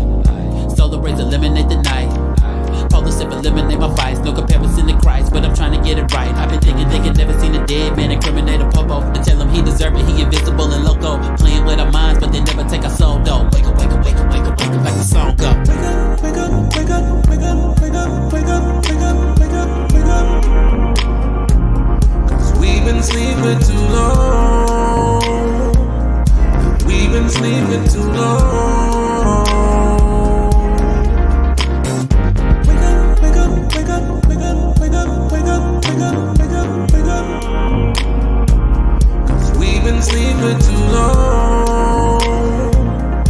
We've been sleeping too long.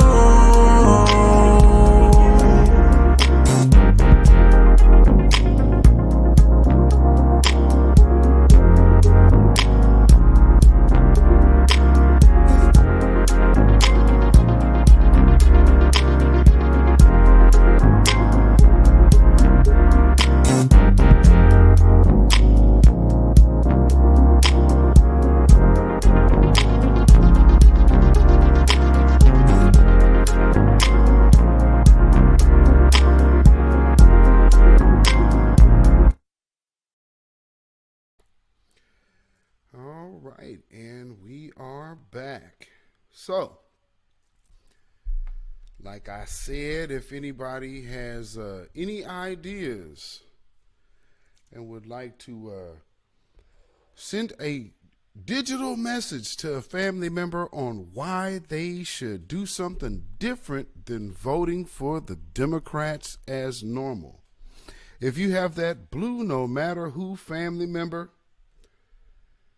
come on in and say your message to that family member or friend or associate that needs to hear that, hey, this time we have to collectively use our vote for the business of empowerment.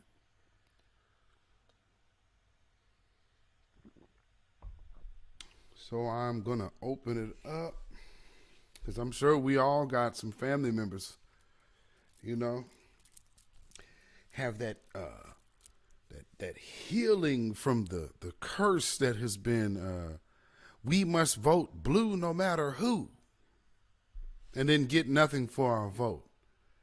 That is something that we need to get rid of. And, you know, it would serve us best, you know, if we could actually just have people get on one accord with us visionaries, I guess you could say. All right. Oh, okay, looks like we got somebody popped up in here. All right, all right. We got Kid Gravity in the house. What's going on, my brother? What's happening, brother? How are you? Man, I'm doing well, doing well. What you got for us this evening, my brother? I don't know, man. This crime bill, every day I see it, it gets closer and closer, brother. Mm-hmm. Power Absolutely. tools, ladies and gentlemen. Power tools. Facts. Oh, man. So, yeah, man, I'm gonna cut my mic and let you go ahead and shoot your message to your to that special person that needs to hear. Black people. Now, we get it. Brother Beatzilla and I, we get it. You didn't want to hear us in 2020. We get it. We were saying things that seemed strange to you. We get it. We only did that to make sure you guys were ahead of the curve, because we know white supremacy is always ahead of the curve. So we said, let's use their lessons, and help black people. But y'all didn't want to listen. It's fine. Y'all thought Biden was the better option. That's fine. Y'all went on K Street and y'all were, doing the cha-cha slide. That's fine with us. I hope you realize now, politics is in every part of life. Can't just worry about it every 2 years. When you yawn, you better look at the news. When you're in your car, I get it. You don't want to talk about politics. You better be listening to that stock market, boy. Every decision we need to make has to be political. I'm sorry. That's the state we're in now. We all are talking about reparations. That's political. They're going to make it political. This situation in New York, they're going to politicize it. Y'all's Maxine Waters said in 2020, she said, I will never forgive black men for voting for Trump. You're seeing it play out now.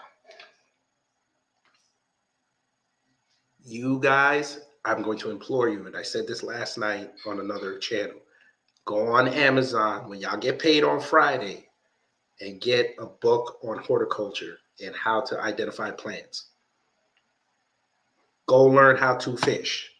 Go learn how to hunt. I'm going to start doing videos on how to break down whole animals. I'm going to start doing that for y'all because y'all going to need that because we see what's going on in these supermarkets right now. Y'all's farmers markets and y'all butchers are your best friends right now. Go learn that. Black women, I'm sorry to say this, and I'm probably going to lose people in your chat, but they are making y'all the face of dysfunction right now with this SCOTUS pick.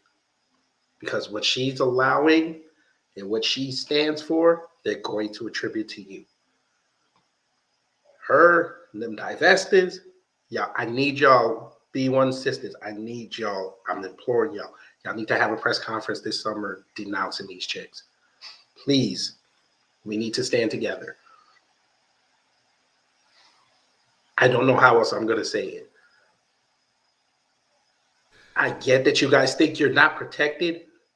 Ma'am, we're protecting you the best we can right now. We need y'all to meet us halfway. Learn how to hunt, learn how to fish. What you bring to the table talk, because right now, you have to wait 9 months to get a table. The way Trump talking. He can't get a table for 9 months. There's baby formula shortages right now. There's about to be meat shortages again. They're throwing milk away, folks.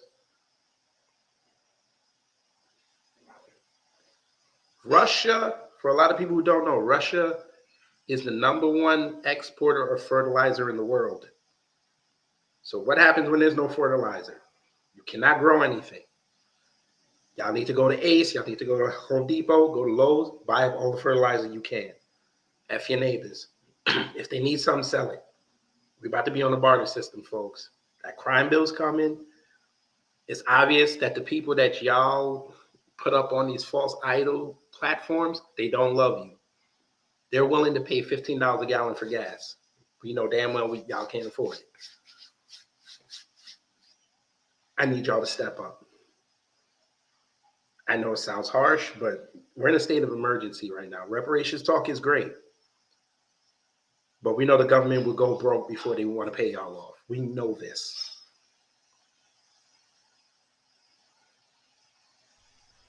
Indeed. Yes, no, sir. go ahead. Go ahead, brother. No, go ahead. You laid it out very especially for y'all that got kids. I need y'all to go in y'all kids' room right now, look at them, and ask yourself for the decisions I'm making right now in their best interest. For real. Now, you guys got a caveat. You guys have one little piece of an out right now. Especially if you're down south. In a month and a half, these kids are going to be out of school. Ladies and gentlemen, if you got kids, you have 3 months to decide if you're going to send your kids back to public school or you're going to do the homeschool thing. I would be even wary of the private school thing, but at least there you're paying your money directly to that school, so you know what you have more of a say. But y'all need to seriously think about homeschooling or private schooling our children, because they're going to turn our kids into soldiers of dysfunction. And we already know what happens when Black kids are the soldiers of dysfunction.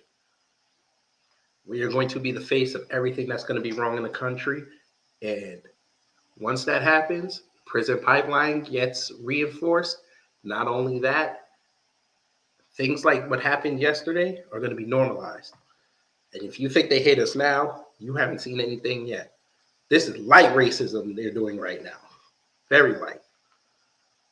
So, again, I'm going to say, we have to be more politically savvy. You have to be more economic savvy. Black women, I need y'all to step up. We need y'all at the socio-political tables. But the bullshit y'all are pulling right now, we can't even bring y'all in as character witnesses because we don't know if you're gonna be a divester. I'm sorry. I just did a video about what Cam Newton said, and that idiot divester who's with Travis Kelce and what she said. Right. That's who that's y'all's paragon right there. When they want to talk about black women, that's who they pick. Yes, indeed, brother. Ooh, man, that was a very, very powerful take, my brother. I appreciate it. I'm sorry, brother. This has been watching. I've been watching this since 2012. No doubt, and absolutely. If you've been paying attention since 2012, you've watched probably the acceleration since like 2018. Just things just ramp up. I've been telling people, especially with the job market, I told people Indeed changed their criteria in 2016. They started putting skills on. They didn't used to do that. Oh. The only thing y'all's degrees are going to do is keep y'all warm for a night. That's about it. Wow. Yeah. They don't care about that anymore. It's skills. Yeah, skills. Every time you apply for a job, they send you to a section where they say, what skills do you have? Are you a beginner, intermediate, advanced, or an expert? Right. And they'll run that test on you. Yeah. Gender studies is not going to save you when there's a blackout. That's not going to save you. For real. Knowing how to open an elevator door is going to save your life. Knowing how to hunt, learning how to hunt and fish, that's going to save your life. Absolutely. And that horticulture. Yes, sir. Because understanding what do y'all know how to change a battery? Do y'all know how to change a car battery?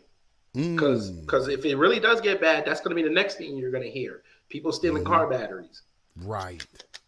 Especially down in Texas, because we know it's going to get warmer. And what happens in Texas, them batteries have a worse shelf life than anywhere else in the country. Right. Yeah. And out here, we got a lot of drug addicts, and they tend to use those to make meth, believe it or not. Yes, sir. Battery acid, yes. Yep. Y'all worrying about trips and all this. Okay. That's fine. Go worry about y'all's trips. You come back, you ain't going to have no home. Man. Squatter will show up in your apartment. You think okay? You saw what happened in Oakland a couple of years ago. Yeah, buddy. Yeah. As soon as they see you leave, they'll be all up in your house, man. Yes, sir. And guess what? There's still evictions going on. I thought your man said he was going to stop that. I'm down here in Atlanta. I've seen more people on the street now. The sheriffs are running around the city. Wow. It's not a game, folks. It's not a game out here. Not at all, man. So, man, let me go ahead and wrap your call up and see if I can get me somebody else in up here to chime in. Kid Gravity Beyond, man. Tell them where they can find you at, brother. I'm here on YouTube, Kid Gravity Beyond. I'm on Twitter at the Kid Gravity, Instagram at Kid Gravity Beyond, and that's it. Podcasts all over where y'all play y'all ratchet music at. Learn something. Yes, indeed, man. Yes, New Black Media in the house, man. Thank you, yes, brother. Sir. Yes, all sir. right. Peace. All right. So, the link is pinned in the chat. I want to say big shout out to Kid Gravity Beyond chiming in, giving his piece. I hope that whoever needs that message gets it. Play the replay for your family members if they're teetering. If they need to hear it from someone else outside of yourself, then just go ahead and play them that video. Hey, don't take my word for it. Listen to this brother right here. He doesn't even know you from a can of paint. You know what I mean? Because sometimes that's what it takes. People to hear a different voice. So it might be the same message, but sometimes that's just how people are. Not that the message is bad or you're a bad communicator, but that just may be the place that the person you're trying to communicate is in. And that, You can't change or fix that, family. You can just go with the flow.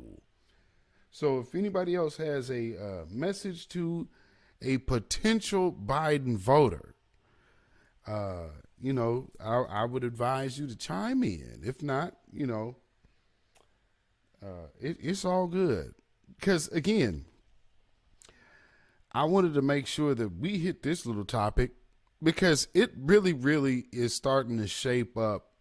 When they are looking to hide Jim Clyburn from a candidate coming out of the grassroots, we have seen how much interest they always, when they're talking about 2022, their main concern is South Carolina and Atlanta. Herschel Walker can now just pull a Joe Biden, but Jim Clyburn cannot pull a Joe Biden on Marcel. That's where the dilemma's come. He's trying, and come to find out from Brother Marcel when he was in the space earlier, Clyburn has not even had to go debate in a primary in 20 years. I think it's time for something new. Don't y'all? Oh, before I forget, in the situation, I almost forgot. I wanted to play this before I got into this. But I guess we just got to do things this way. Check this out. Let's get this in. Benjamin resigning after his arrest in an alleged campaign finance scheme. Morgan Mackay joins us live from our newsroom with the dramatic developments. Morgan. Stephen, Teresa, this resignation is effective immediately. Lieutenant Governor Brian Benjamin turned himself over to federal authorities early this morning and is now facing a 5-count federal indictment that accuses him of bribery, fraud, and a falsification of records. Governor Kathy Hochul said in a statement that New Yorkers deserve absolute trust in their government. This is a simple story of corruption. Lieutenant Governor Brian Benjamin is being accused of conspiring to direct a $50,000 state grant to a Harlem real estate investor in exchange for thousands of dollars in illegal contributions to his unsuccessful campaign for city comptroller. According to the indictment, this scheme was to help Benjamin tap into the city's public campaign matching funds program. Taxpayer money for campaign contributions. And he still lost. Quid pro quo.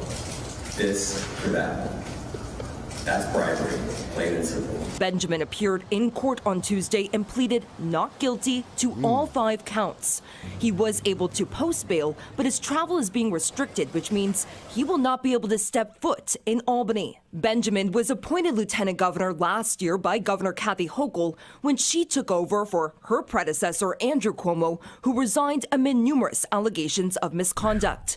But prosecutors allege that Benjamin provided false information on the vetting forms he submitted while under consideration for lieutenant governor. Accepting numerous small donations on its own is not illegal.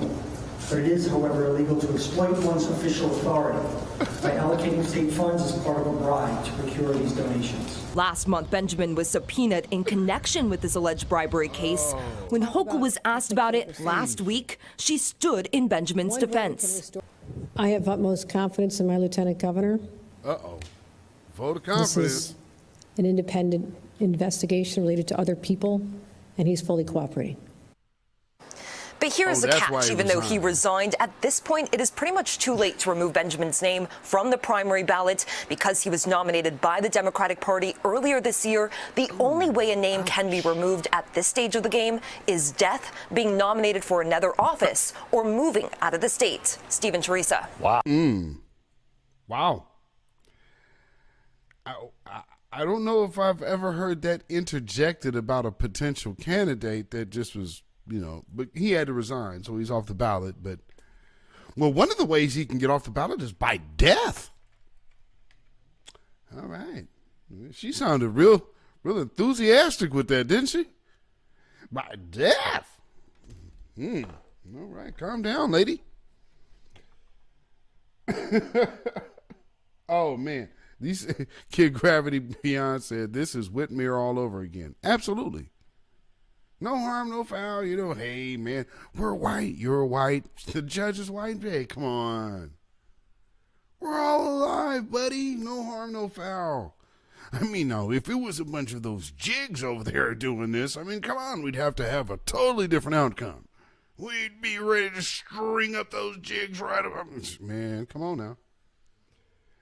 Better know who you're dealing with out here.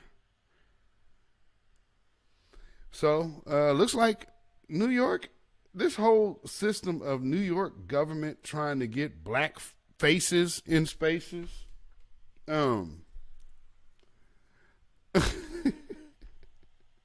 it ain't faring out too well, is it? It's not working out the greatest. So yeah, you understand, we have to be mindful of being responsible with our votes. We have to be mindful of being responsible with now we have a candidate. We have to make sure we support our brother Marcel, and when we have more candidates that come from the grassroots that desire to just be for the people. Because this, I think, with Marcel, this is it's major and it's big. It's a new time, and it's showing the world that it is a new day. Because typically in these type of environments, it's a crabs in a barrel mentality. And fortunately, it looks like some of the steam and clutches of that curse is starting to fade. So, one can only hope and pray and expect in faith that this is a trend that will continue as long as we maintain it. Because, we have often have people that want to get us off our square, and we can no longer allow that. I was just in the live yesterday with Afro Elite about no more racial showcasing. And, look at what we see. You got Ketanji Brown Jackson. They rolled Obama back out. And so he's up here with Kamala Harris, like she's over there like, oh, finally I get a chance to look good and powerful for once. Because Joe Biden just sitting over here like the third wheel at a party. Like, yeah, they on a date. That's how he looking. He the president.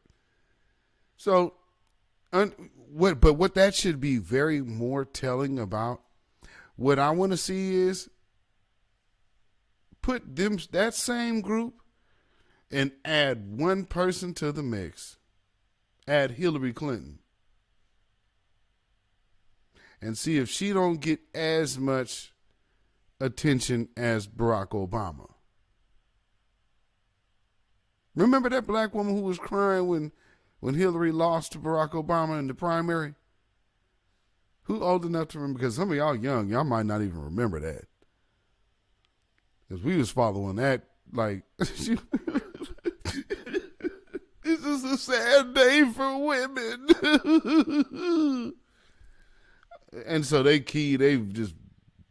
she was just bawling. Of course, she's like right there by the camera. That's not staged at all.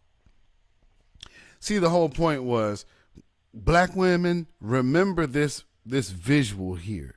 We're going to give black people a win here, but black women, don't you forget us down the road when it's Hillary's turn. Well, you're past Hillary all the way down to Joe Biden, and you still ain't getting a damn thing for your vote. What we did get from the Clinton administration is Joe Biden's crime bill, which he so proudly authored.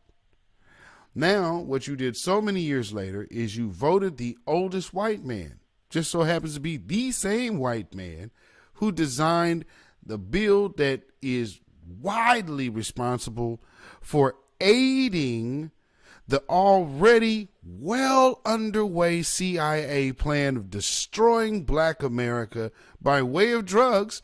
You came in and added a component and said, now that we have firmly made them drug addicts, let's lock them up for it.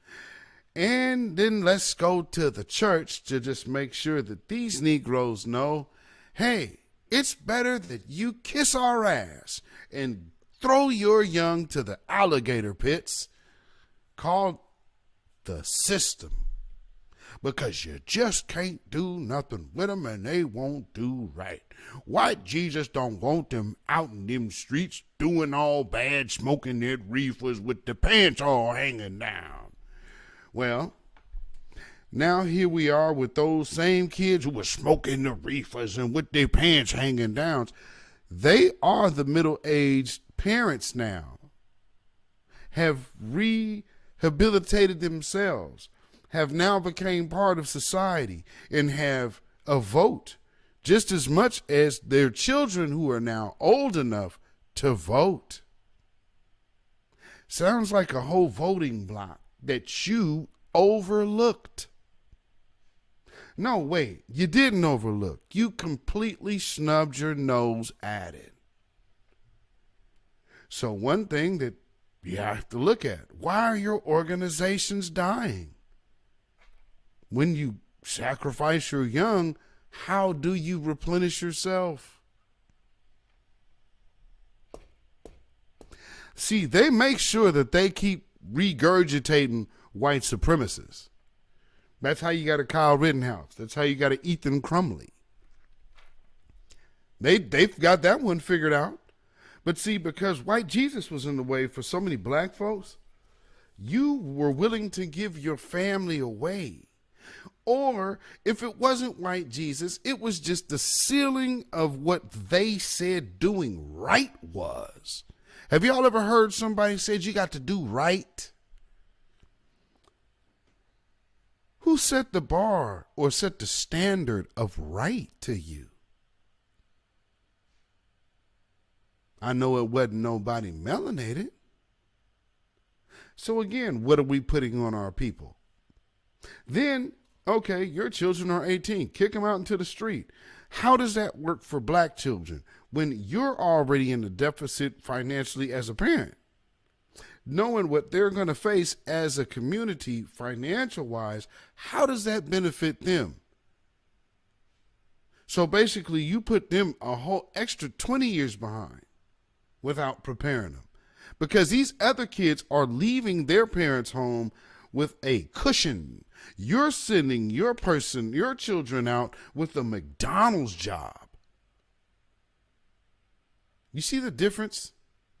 It's the difference in the lack of education of the system we're in, which absolutely requires you to be fully invested in yourself, your community, and your nation. And when I say your nation, I mean everybody else that looks like you and comes from the same people that you come from, meaning this hellhole called Hell of America that has held you captive under oppression and has made laws nonstop to make sure you feel it. And if that isn't good enough, let us get our women to teach your children to further hate themselves. Now here's the problem with CRT. It just gives their kids the truth about themselves. Here's your history. Oh, well, they will look at themselves some kind of way. You've been doing that to us forever. So miss me, little Johnny. That's why a Ketanji Brown Jackson supporter really can't hold water over here, because at the end of the day, her only concern is for little white children. She has no cares for the future of blacks. Matter of fact, if I was to guess, I would assume she probably leans towards the idea of most of us are just naturally criminally minded. We know black folks like that. Black folks that can't wait to hear bad news about other black people. These are the things that have plagued our society. These are the things that have cursed so many generations. And what keeps people in the grave today? Well, if you want to be stuck in the dry bones, the valley, I mean, because you definitely are in the valley of the shadow of death. Anytime you are around the harbinger of death, you are in the valley of the shadow of death. Most people won't look at that as a prophecy. But if you believed in white Jesus, he told you that he was in the Psalms. In red letters, if you believe it. So meaning that, man, maybe, yea, though I walk in the valley of the shadow of death actually meant America. Because I don't know how much you can get in the valley of the shadow of death and living in this hellhole, as a black person, that is. Hey, well, you got to make it about race because your ancestors did so. Now we are just responding. It's called reciprocation.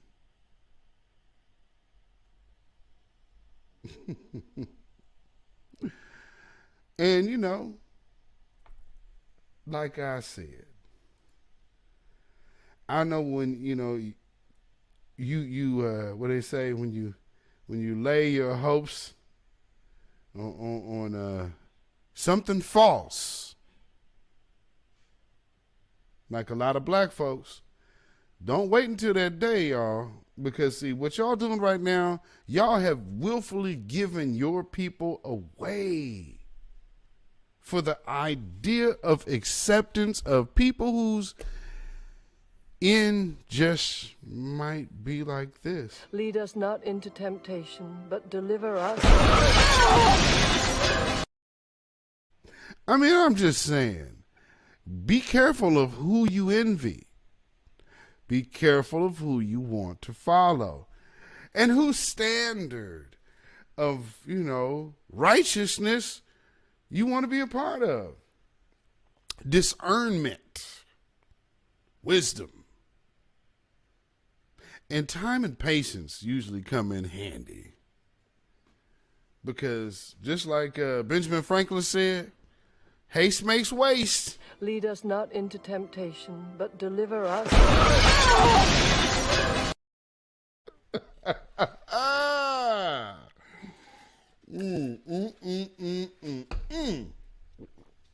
Understand? Now, let me see something else. Let me play this before I get it back.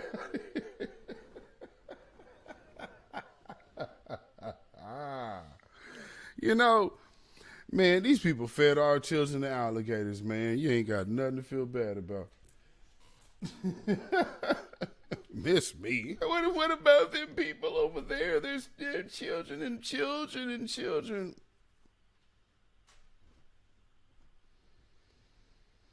Okay. Tell me when the last missing child was found. Black. Brother. Sister. While you're praying for Ukraine. I'm just saying. Sometimes you can tend to play yourself. Oh. Which reminds me. Oh, let me go back to that other point. Because I always like to remind you all of this. Remember what I played at the very, very, very beginning. So maybe let me do this. Let's just do a refresher. Just in case somebody is just now getting in here. I want to basically go out how I started, I guess. Let's get it. Okay, where we at? So if y'all have not seen, just to The sign of the times here. Okay? Check this out.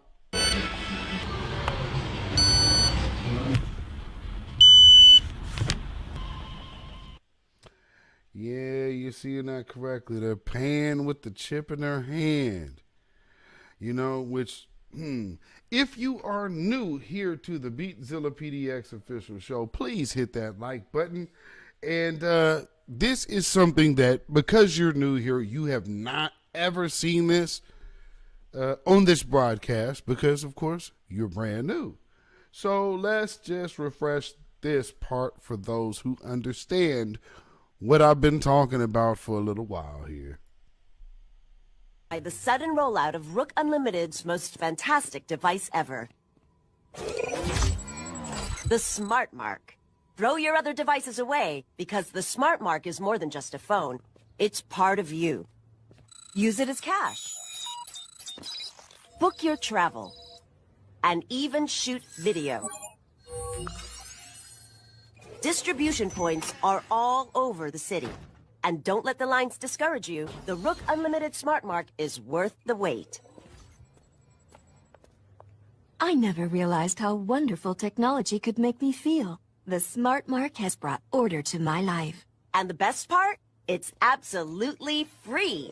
A gift of thanks to our city from Rook Unlimited. 23% of the population has been given the Smart Mark, number 1. Time to test our system, number 6. The Flex Fighters are out there somewhere. Teaming up with Jonathan Rook. Let's put our new recruits to work. Subtly.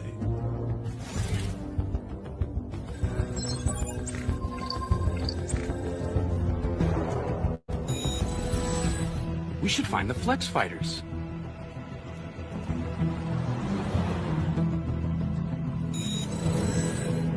I ought to find the Flex Fighters. We should find the Flex Fighters. We should find the Flex Fighters. Growing up in this city, the streets of Old Town, I saw the worst mankind had to offer. Chaos, disorder. I vowed to make it all change. To make it all better. All these years working in secret. Rising up the ranks of the tech men. It was all leading to this day. Order has finally been established in Charter City. No child will have to fear for their safety again. The people owe you the greatest of debts, number 1, for liberating them from the chaos of their lives.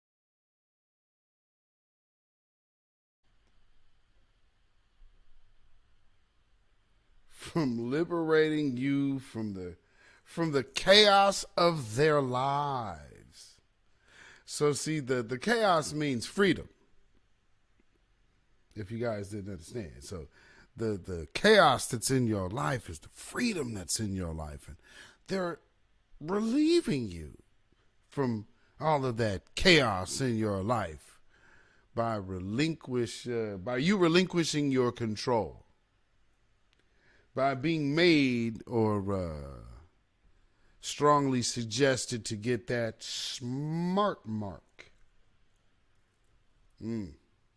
And you know, in this time of reparations, you always got to remember why people would have certain motivations for certain things, because this is how they have always felt.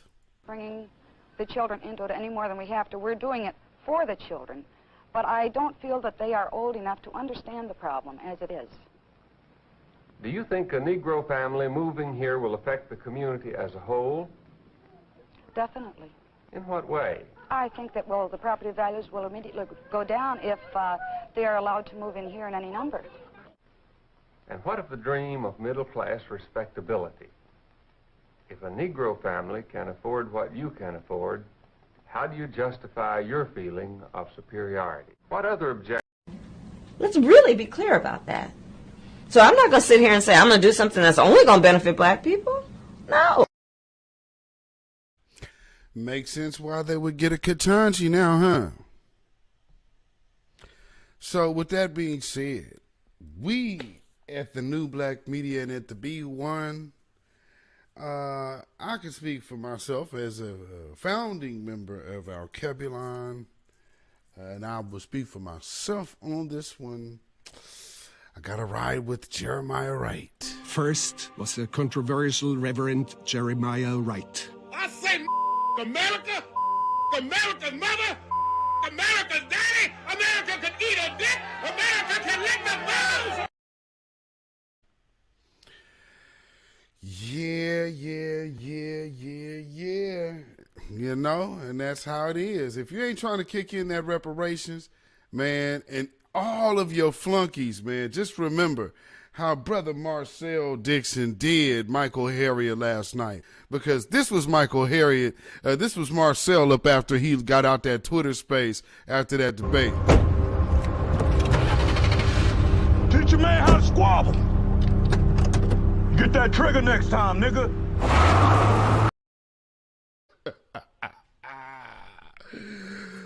Oh, boy, that was a trouncing, boy.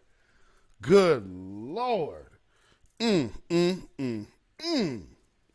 talking about, boy, if verbal beatdowns were visible, good grief. It would be like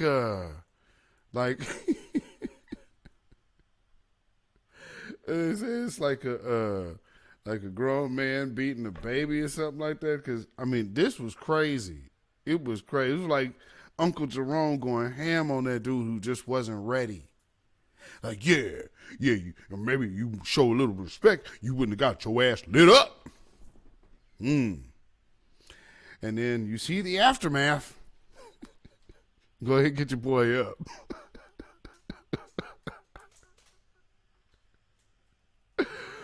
Hey, Byron Allen, go pick your boy up. Go ahead and pick your boy up, man. Teach a man how to squab.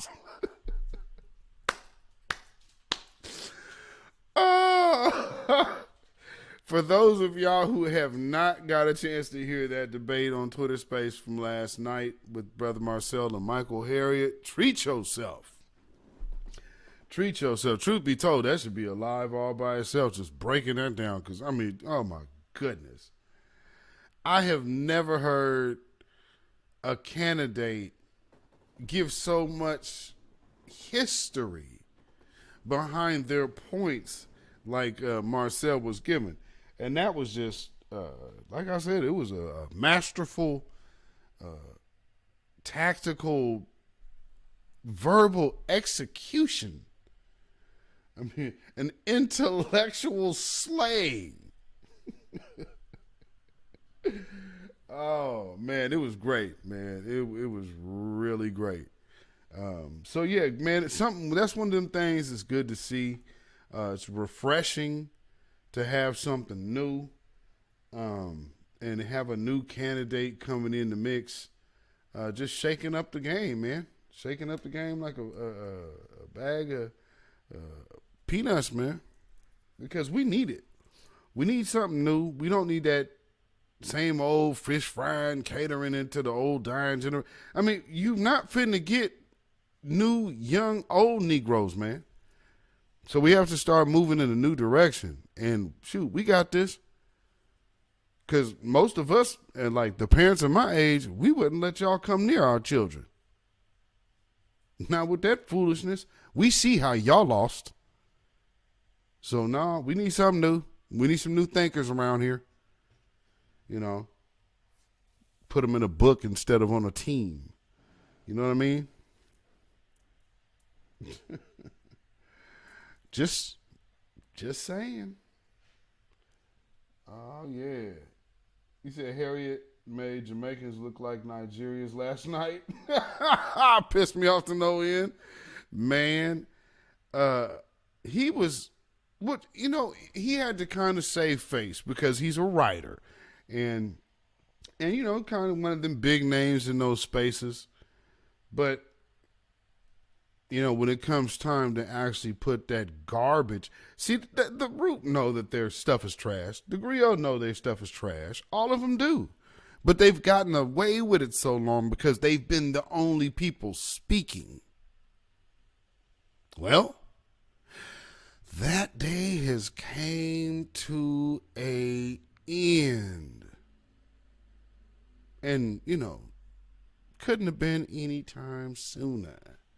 Because, I mean, this place it has nothing to offer as it stands. Only thing it can offer is justice, which it doesn't want to give, reparations, which it will fight tooth and nail.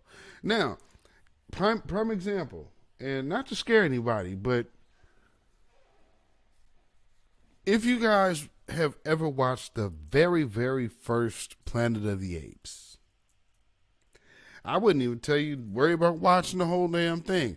I would say just go watch the end of it. Just watch the very end of it. And when Charlton Heston finally realizes where the hell he's actually at, because he thought he was on a whole other planet. And so when he finally realized where he at, and they blew it up. They really did it. They blew it up. Hell yeah, they'd blow this place up before paying us. That's how deep their hate runs for us. So that means if you have somebody that hates you on that level, there is no reason to try to convince them to love you. Even if white Jesus told you to. I'm just saying, you gonna have to get used to this idea, baby. Mayonnaise, no medicine. There'd be no mayonnaise, no medicine. There'd be no mayonnaise, no medicine. There'd be no mayonnaise, no medicine. There'd be no mayonnaise and no medicine. Man, what you know about health and melanin? What you know about that health and melanin? While y'all worried about miracles and mayonnaise, we talking about health and melanin. Because I saw miracle, the thoughts of an idea of miracle go right out the window with a mask and a shot. That's how far some people's faith ran. When you're walking into the house of faith with none, what witness do you bear before the world? If anybody would have been the one group to say, nah, we're going to push back on this. Why? Well, because Jesus, we can do all things through Christ, except for get past this little illness here. Oh, no, that one, we need Fauci. The Lord blessed us with Anthony Fauci. He's a blessing from God. I actually heard that shit.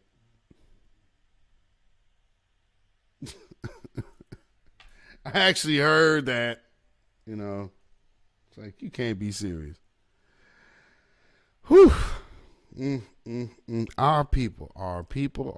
Some of the things we need to learn how to let go. One of them things is acceptance of from others. Only thing we need to do is look at ourselves.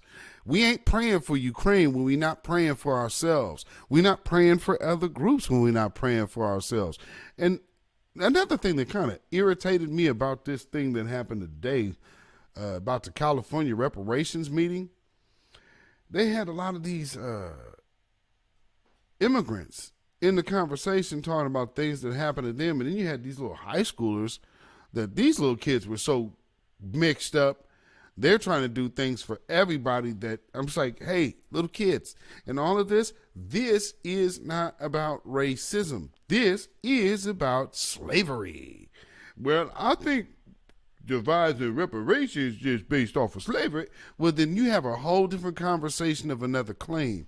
Anybody doing that, that's okay. Let me hopefully turn your kids away real quick. That's sucker ass nigger talk. Anybody saying that shit to you is trying to con you. Hey man, I know you got your check coming, but man, why don't you just not cash your check and be broke with me?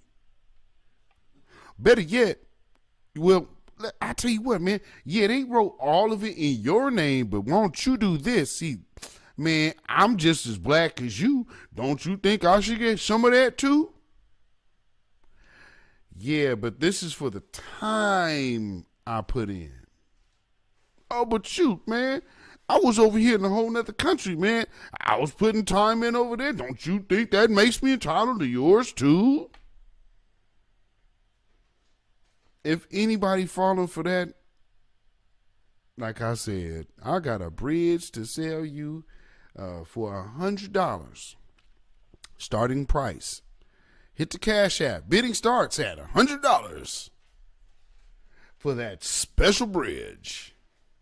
Because if you are still voting for the Democrats, believing that you are getting something for your vote, then yes, please, by all means, hit that Cash App. But, you know, I notice how many of you black Biden voters are such big hypocrites. Because when Trump, whom you hated so much and had post every day that's the only time in your life that you concerned yourself with politics. And then you got Biden and went right back to sleep. So when Trump was in office, I asked people, well, since he's such a bad man, clearly you do not want his money. Because, you know, if I was getting money from like R. Kelly or Bill Cosby, y'all would have been like, hey, this person doing that. Why you taking their money? Right? Okay, well, put your money where your mouth is. Here's the Cash App. Soon as you deposit that, put that stimulus on the Cash App. Do you think I got me? I mean, I'm talking about my timeline full of, oh, Trump's so bad. Trump, F Trump, F Trump, F Trump. You went and cashed his check.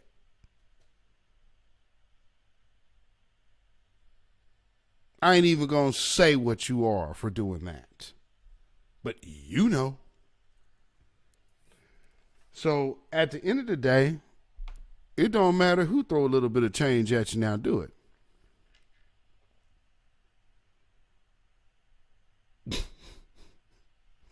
And truth be told, most of you people who have actually had the whole I hate Trump line, let white folks do you worse than that in person. So, I mean, let's keep it a buck. Y'all ain't bucking on them. And Trump is safe. He's Trump is the white man that every black person got a chance to take all of their years out of aggression. I'm so sick of you racists. So he's every racist that they ever knew. Can we get back to reality now? Because no, he's not. And we got business to tend to. I'm tired of dealing with emotional adults that can't figure out this is beneficial for the whole group. But he said all of these racist things. What did he say about black folks? Well, he put that billboard back up in the 90s. If you don't get got my face with this, look here. If you got 4 years of a businessman handling business, what is your business being done with him? Evaluate him based on that. I don't want to hear about your emotional feelings about how you will never feel about your own family members to whom you don't get along with. I just want to just show you the levels of disgust we should be feeling with ourselves for having ever done that. Absolutely putting the politician before how you even treat your own damn family members. And some of these Negroes actually cut family members off because they weren't supporting the whole Joe Biden line. Are you kidding? And think about it. This female, she was part of the LGBT crew, white woman, who thought she was going to dictate to me if I ate at Chick-fil-A or not. Bitch, let me tell you something here. First off, you need to stay in your damn lane. You gonna come over here and tell the black man about his chicken? You better take your little punk ass on somewhere with that. Well, don't you have a problem with who he supports, the owner of Chick-fil-A? I don't give a damn about what he supports, because all he support over in my neighborhood is selling me a chicken sandwich. I'm not getting into all of that. Do you know how many different people you pay every day that hate your damn guts? But this one just came out the woodwork and they said, shut up. Shut up. Go through your wallet and go through your all of your bills and tell me which one of them white folks actually likes your black ass. I'll wait. Just the silly shit we get caught up on. We have to cut that out. We really, really, really have to cut that out. Don't none of them people like you. They all glad to take your money. And right now, ain't no, my partner asked me, he said, are there any white people out here chiming in for y'all to get reparations? Hell no. Because when the tangibles start getting talked about for real, you see who your friends are, and we ain't got none. So if we don't fight for it, ain't nobody gonna do it. So I even see now that the conversation has moved on to lineage-based reparations. You still got these people over here talking about black. That's irrelevant now. That might be pertinent in another issue. But in lineage-based reparations, whatever you define yourself is or as is absolutely irrelevant. But what's so funny about that is now I'm hearing this colorism argument coming from the Caribbeans and the Africans, more so the Caribbeans, because they're saying, well, what about these high yellow Negroes? I mean, I think they should actually have lived as a black person all of these years if they're going to get reparations. Lineage-based reparations means if I have family members, I have coon family members, I have passing family members, guess what? All of us still stem from the same man's sack. So that makes us eligible. Period. Not a hard discussion. We're going to be they're just going to be the light-skinned passing cousins that aren't eligible because they're too light? No. That's colorism at its finest. And it's so funny. Oh, it's so divisive. As soon as we said lineage-based, the division came right back up.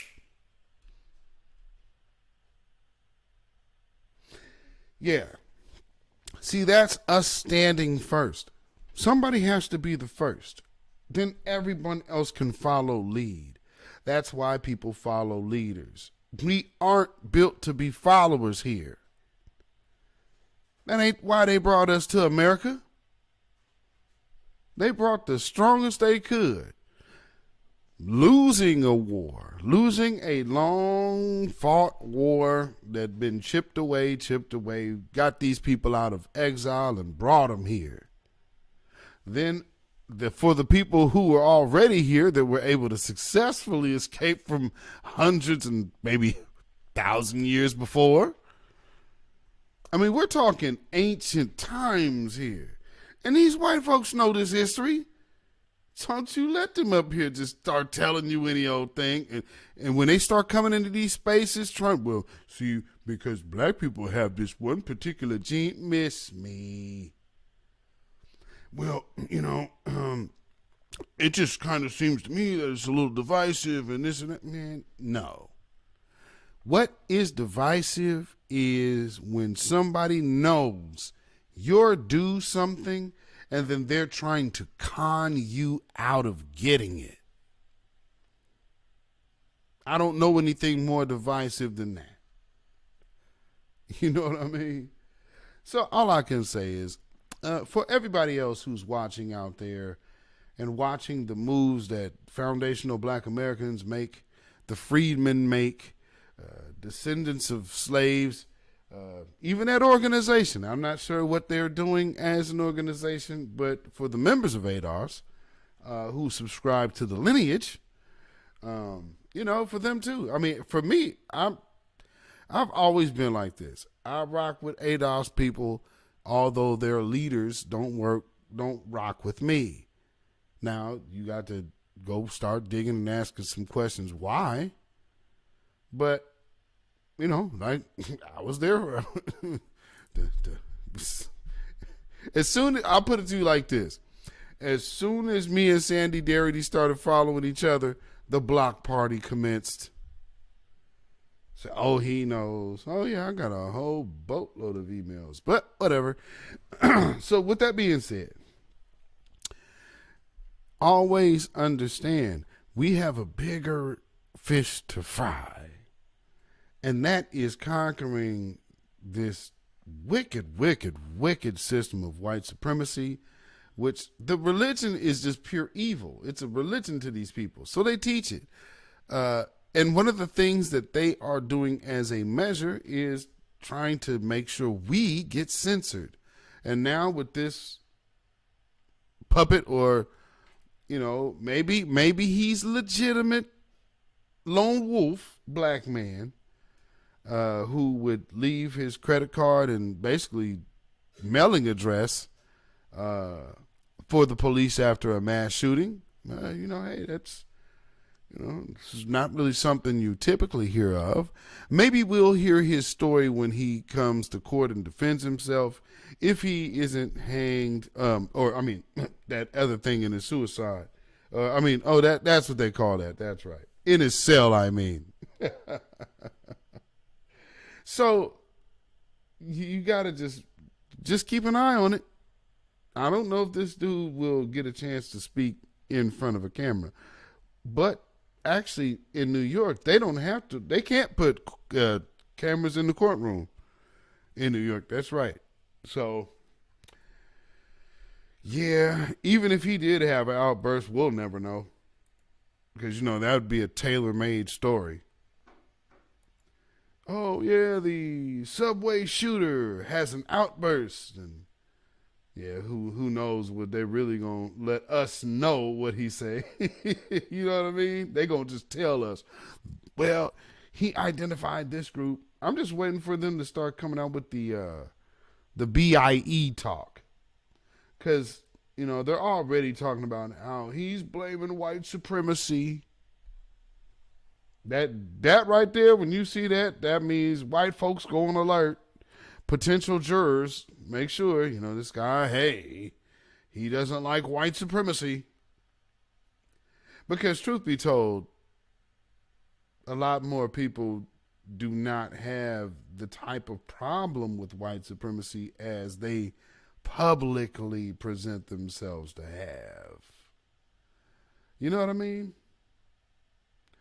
And, oh yeah, let me hit this real quick, because I'm glad I thought about that. I almost got this out of here too.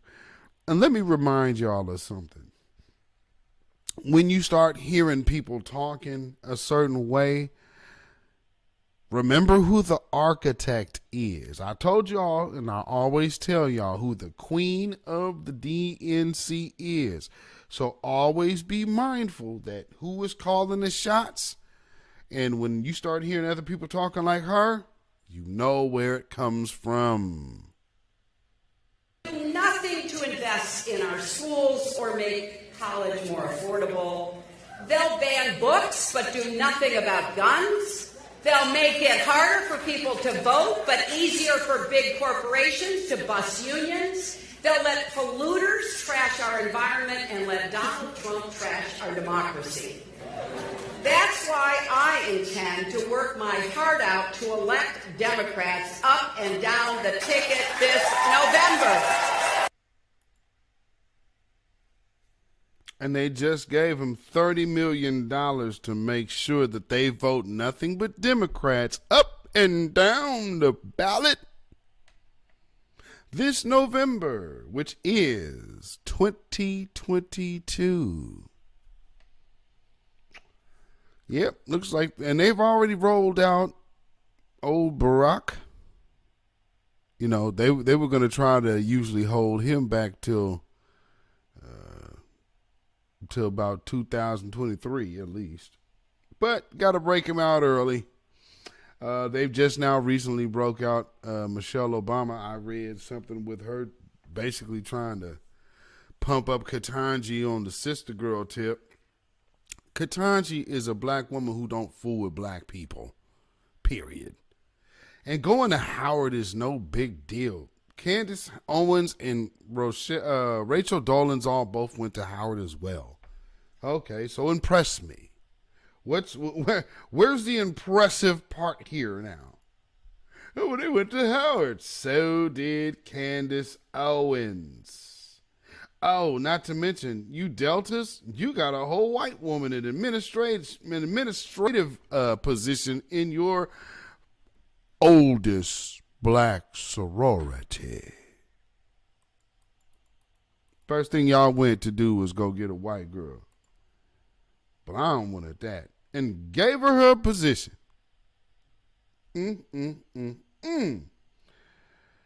Ooh-wee. Meanwhile, your thoughts of how you would encourage the youth of our own community, we've turned out people like this. Yeah. I got this shit. Yeah. I got it. I ain't calling her dad. You can. Listen, I'll die starving on the road before I call her dad. Facts. So I'm like, you know what? Facts. I'm all the way the dumbest up shit here. ever. Say it again. That's the dumbest shit ever. Hey Jay, let her rock out for a little bit. We could digest that. We could digest that later. Let her rock out. Go finish the story. Okay. Finish the story. I'ma die on the side of the road before I call your dad to help. Because I'm gonna tell you it's why. kind of wild, but go ahead. Because No, it's not kind of wild. It's just straight up stupid, and you a sucker for even letting that go on. No. If I'm on the side of the road, I don't care. I'm not calling her dad. So I'll have my child suffer because I'm still upset with him. And you know, people will not check people like that. I'm sorry. That is not okay. And she is to be checked. Now, here's something that I want to see happen. I want this type of thing with women. I would like to see more of this. Black man. There was no man on the earth before the black man. You didn't have no brown man, you didn't have no yellow man, and you didn't have no white man before the black man. We are the greatest. All we got to do is get up today and be our beautiful black selves. See, and the thing that white people hate is to see us showing love to each other. What he likes to see us doing is this. See, when he see a black man, excuse me, brother, when he see a black man hitting a black man, cutting a black man, shooting a black man, whitey drive by and say, well, that niggas are all right. They're doing just what I want them to do. But when he see us shaking each other's hands and walking like we in love with each other, then the enemy gets scared because the unity of us is what will stop the condition that we live in. So, brother, wherever we are, we should unite, and wherever we are, we should learn to love each other as we never did before. May Allah bless you. And ladies, let me send y'all with this one. Don't be like this sister here. Say, excuse me, love. Say, excuse me. I was trying to tell you had dropped. Oh, fuck. Better give you a fucking purse. I ain't no thief, but fuck. Shit.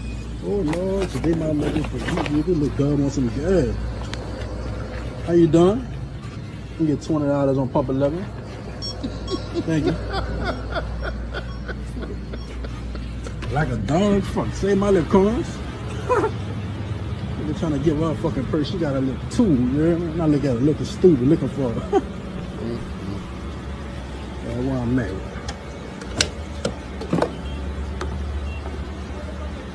Look at her. that's my purse. Yeah, I was trying to call you till you had dropped her. You're a fucking thief. I'm not no thief. I told you fucking dropped. Is that my purse? You a effing thief. You still on your phone and then dropped your damn purse. Take that lace front off. Baby, you might let your brain breathe. Because clearly you ain't understanding what's going on. And I'm telling y'all, this is my problem with some of y'all. Y'all will let people like that get up on a platform and start talking. And support it. Like, yes! We as black men ain't gonna do that. Now, right there, I would love to see that type of attitude checked. And see somebody say, this is what's wrong with that behavior. Because here it is, you can't even be grateful to this man for actually, oh, my bad. No, still just as wrong as can be, and then further double down on being wrong.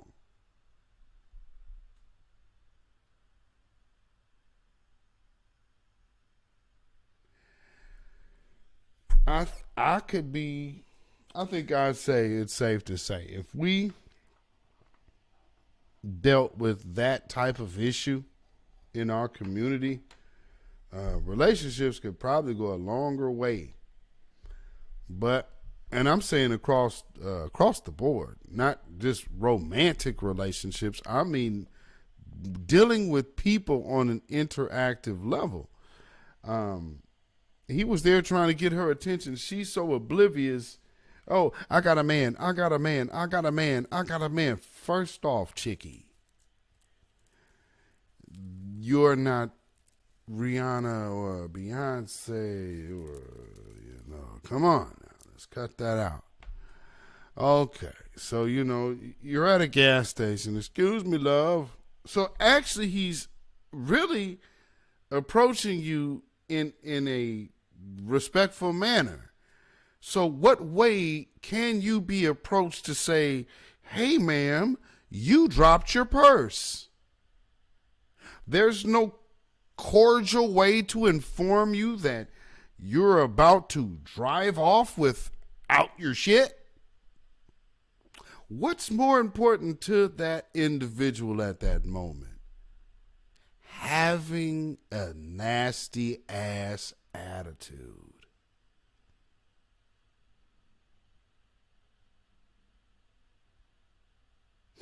And nasty attitudes ain't hard to find, but I'm going to tell y'all this. For those who spend a lot of time ingesting that nasty attitude behavior, that tends to rub off. As much as you think it don't, yes, it does. And you know what? Don't wait for that person to crash and burn. Run. Run when you see what's going on. What are you doing? You just trying to wait for them to crash their train? When you watching, they say the one thing you can't, it's going to be so bad, but you still can't turn away. Is it one of them type of things? Because I see some things out here that's like, well, why aren't y'all saying nothing? Because anybody around me is going to say something. Again, like I tell everybody, vet everybody, vet everything. Vet everyone, vet everything. If I started talking like I was compromised, well then, yes. Because I ain't going to be if you catch me out here talking differently, they done got me. Wink, wink, run away. Oh, everything's good here. That's the best I could do for you. They got me, man. But yeah, man, just understand we have to be more intentional, like I've said before. And we got to definitely be more discerning on making sure we tighten up. And, every now and then when you have to tighten up, some feelings can get hurt because they get flipped out. So things happen, sometimes you have to lighten the load. You have to, separate yourself from this person or that person or this thing or that thing or this organization or that organization. Things happen. But the most important thing that you need to be doing is growing. If you're staying stagnant, staying stuck, then you might want to look at yourself as the problem and not everyone else. Also, another good key and tool how to vet individuals that come into your presence is evaluate the history of their past relationships. How fast do relationships come to an end with this individual? Or how does, what you want to know with the company, what has their history been? How will they treat their employees? You need to know this is well about the people that you're going to be around, because this is no time to play. However, you will be able to get hangers on in any movement. So with every new movement, you'll have those people who will say, hey, there's something going on. Let me get in where I fit in. Well, this is a heart first, heart driven, passion first situation. Period. There will never be anything crooked like that. And there's no crookedness along with that. So either you're going in this direction or you're going in this direction, but it can never be both. Positive doesn't chase negative. Negative always chases the positive.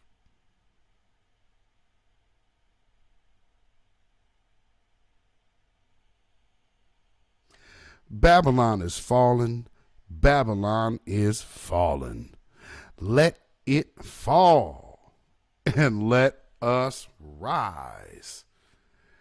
Yes, indeed. So if you are new here to the Beatzilla PDX official show, please hit the like and share button and the notification bell to hit the word all so you can be notified anytime this broadcast goes live or we upload a video, which sometimes we do with the news briefs. So be on the lookout for those. We still premiere those, so you'll still have the opportunity to chime in the chat, communicate with the fam in the chat and whatnot. And so, you know, we'll be getting it in like that. I want to say shout out to Black Kid Gravity. About to call you Black Gravity. That's the other brother. Kid Gravity Beyond. Thank you for calling in, my brother. Appreciate you. Very powerful sentiment. And also, you know, I'm going to do this tonight. We're going to run this article, or run this campaign ad twice. So we started with the brother Marcel's ad. And before we leave, we're going to play this ad one more time. So for the people out in South Carolina, if my moderators have Marcel's donation link, can you please put that in the chat at this time? That would greatly be appreciated. If you have Marcel's donation links, please put those in the chat right now. And we are going to play his ad one more time before we get out of here, folks. What you are looking at is a monument to Wade Hampton. Wade Hampton was one of the largest enslavers in the state of South Carolina, which was one of the largest slave-holding states. And yet, here on the Capitol grounds, there is a monument to him. If South Carolina wants to recognize and remember this period of history, then it is incumbent upon South Carolina and the United States as a whole to repair the damage that has come from this period in history. At the end of the Civil War, Black Americans who are descendants of American slaves, legislatively called freemen, were supposed to receive their 40 acres in a meal, but that never happened. Instead, they saw their black Wall Streets burnt to the ground. They experienced Jim Crow, they experienced redlining, which robbed them of billions in dollars of wealth. In order for America to heal, Black America has to be repaired. I am running to repair Black America because until we all stand, we all have fallen.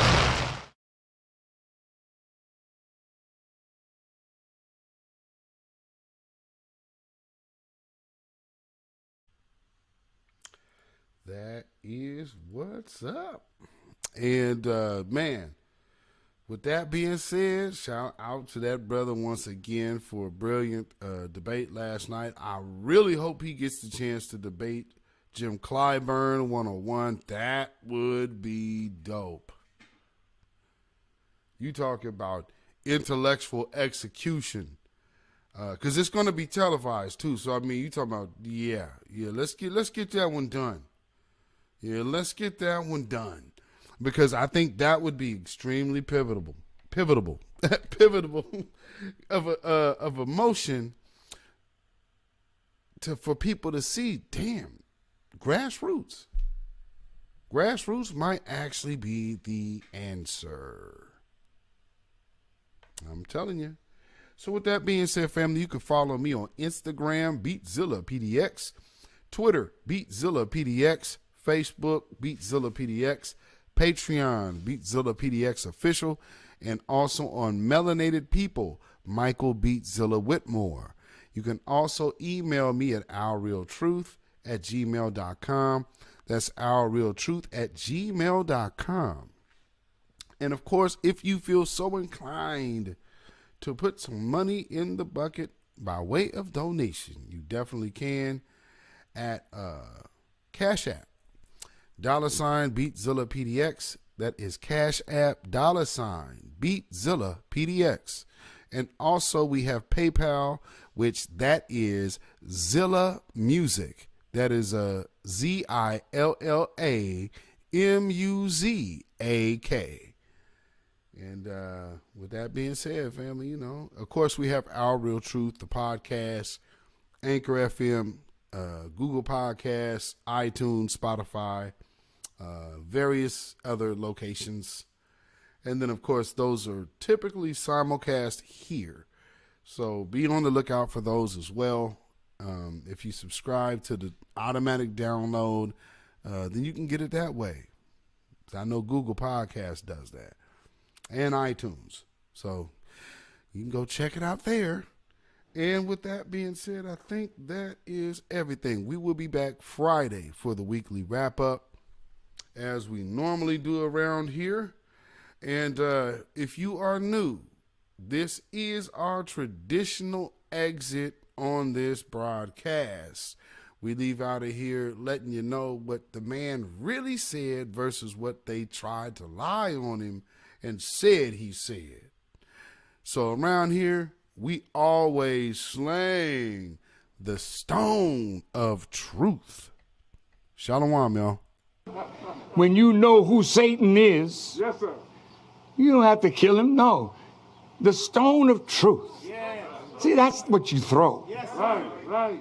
Allah says, had we wished to take a pastime from before, surely we would have done it. Nay, we cast truth at falsehood till we knock out its brains. Every one of you that knows the truth, stand up and tell it from the mountaintop. Black people can't take it no more. So wherever you are on the job, in the factory, I don't care where you are. If you know the truth, stand up on the truth and tell Satan, who the hell are you to try and pick my friends? Farrakhan is God's man, and you are from the enemy of God. So to hell with you. Stand up on it like a man.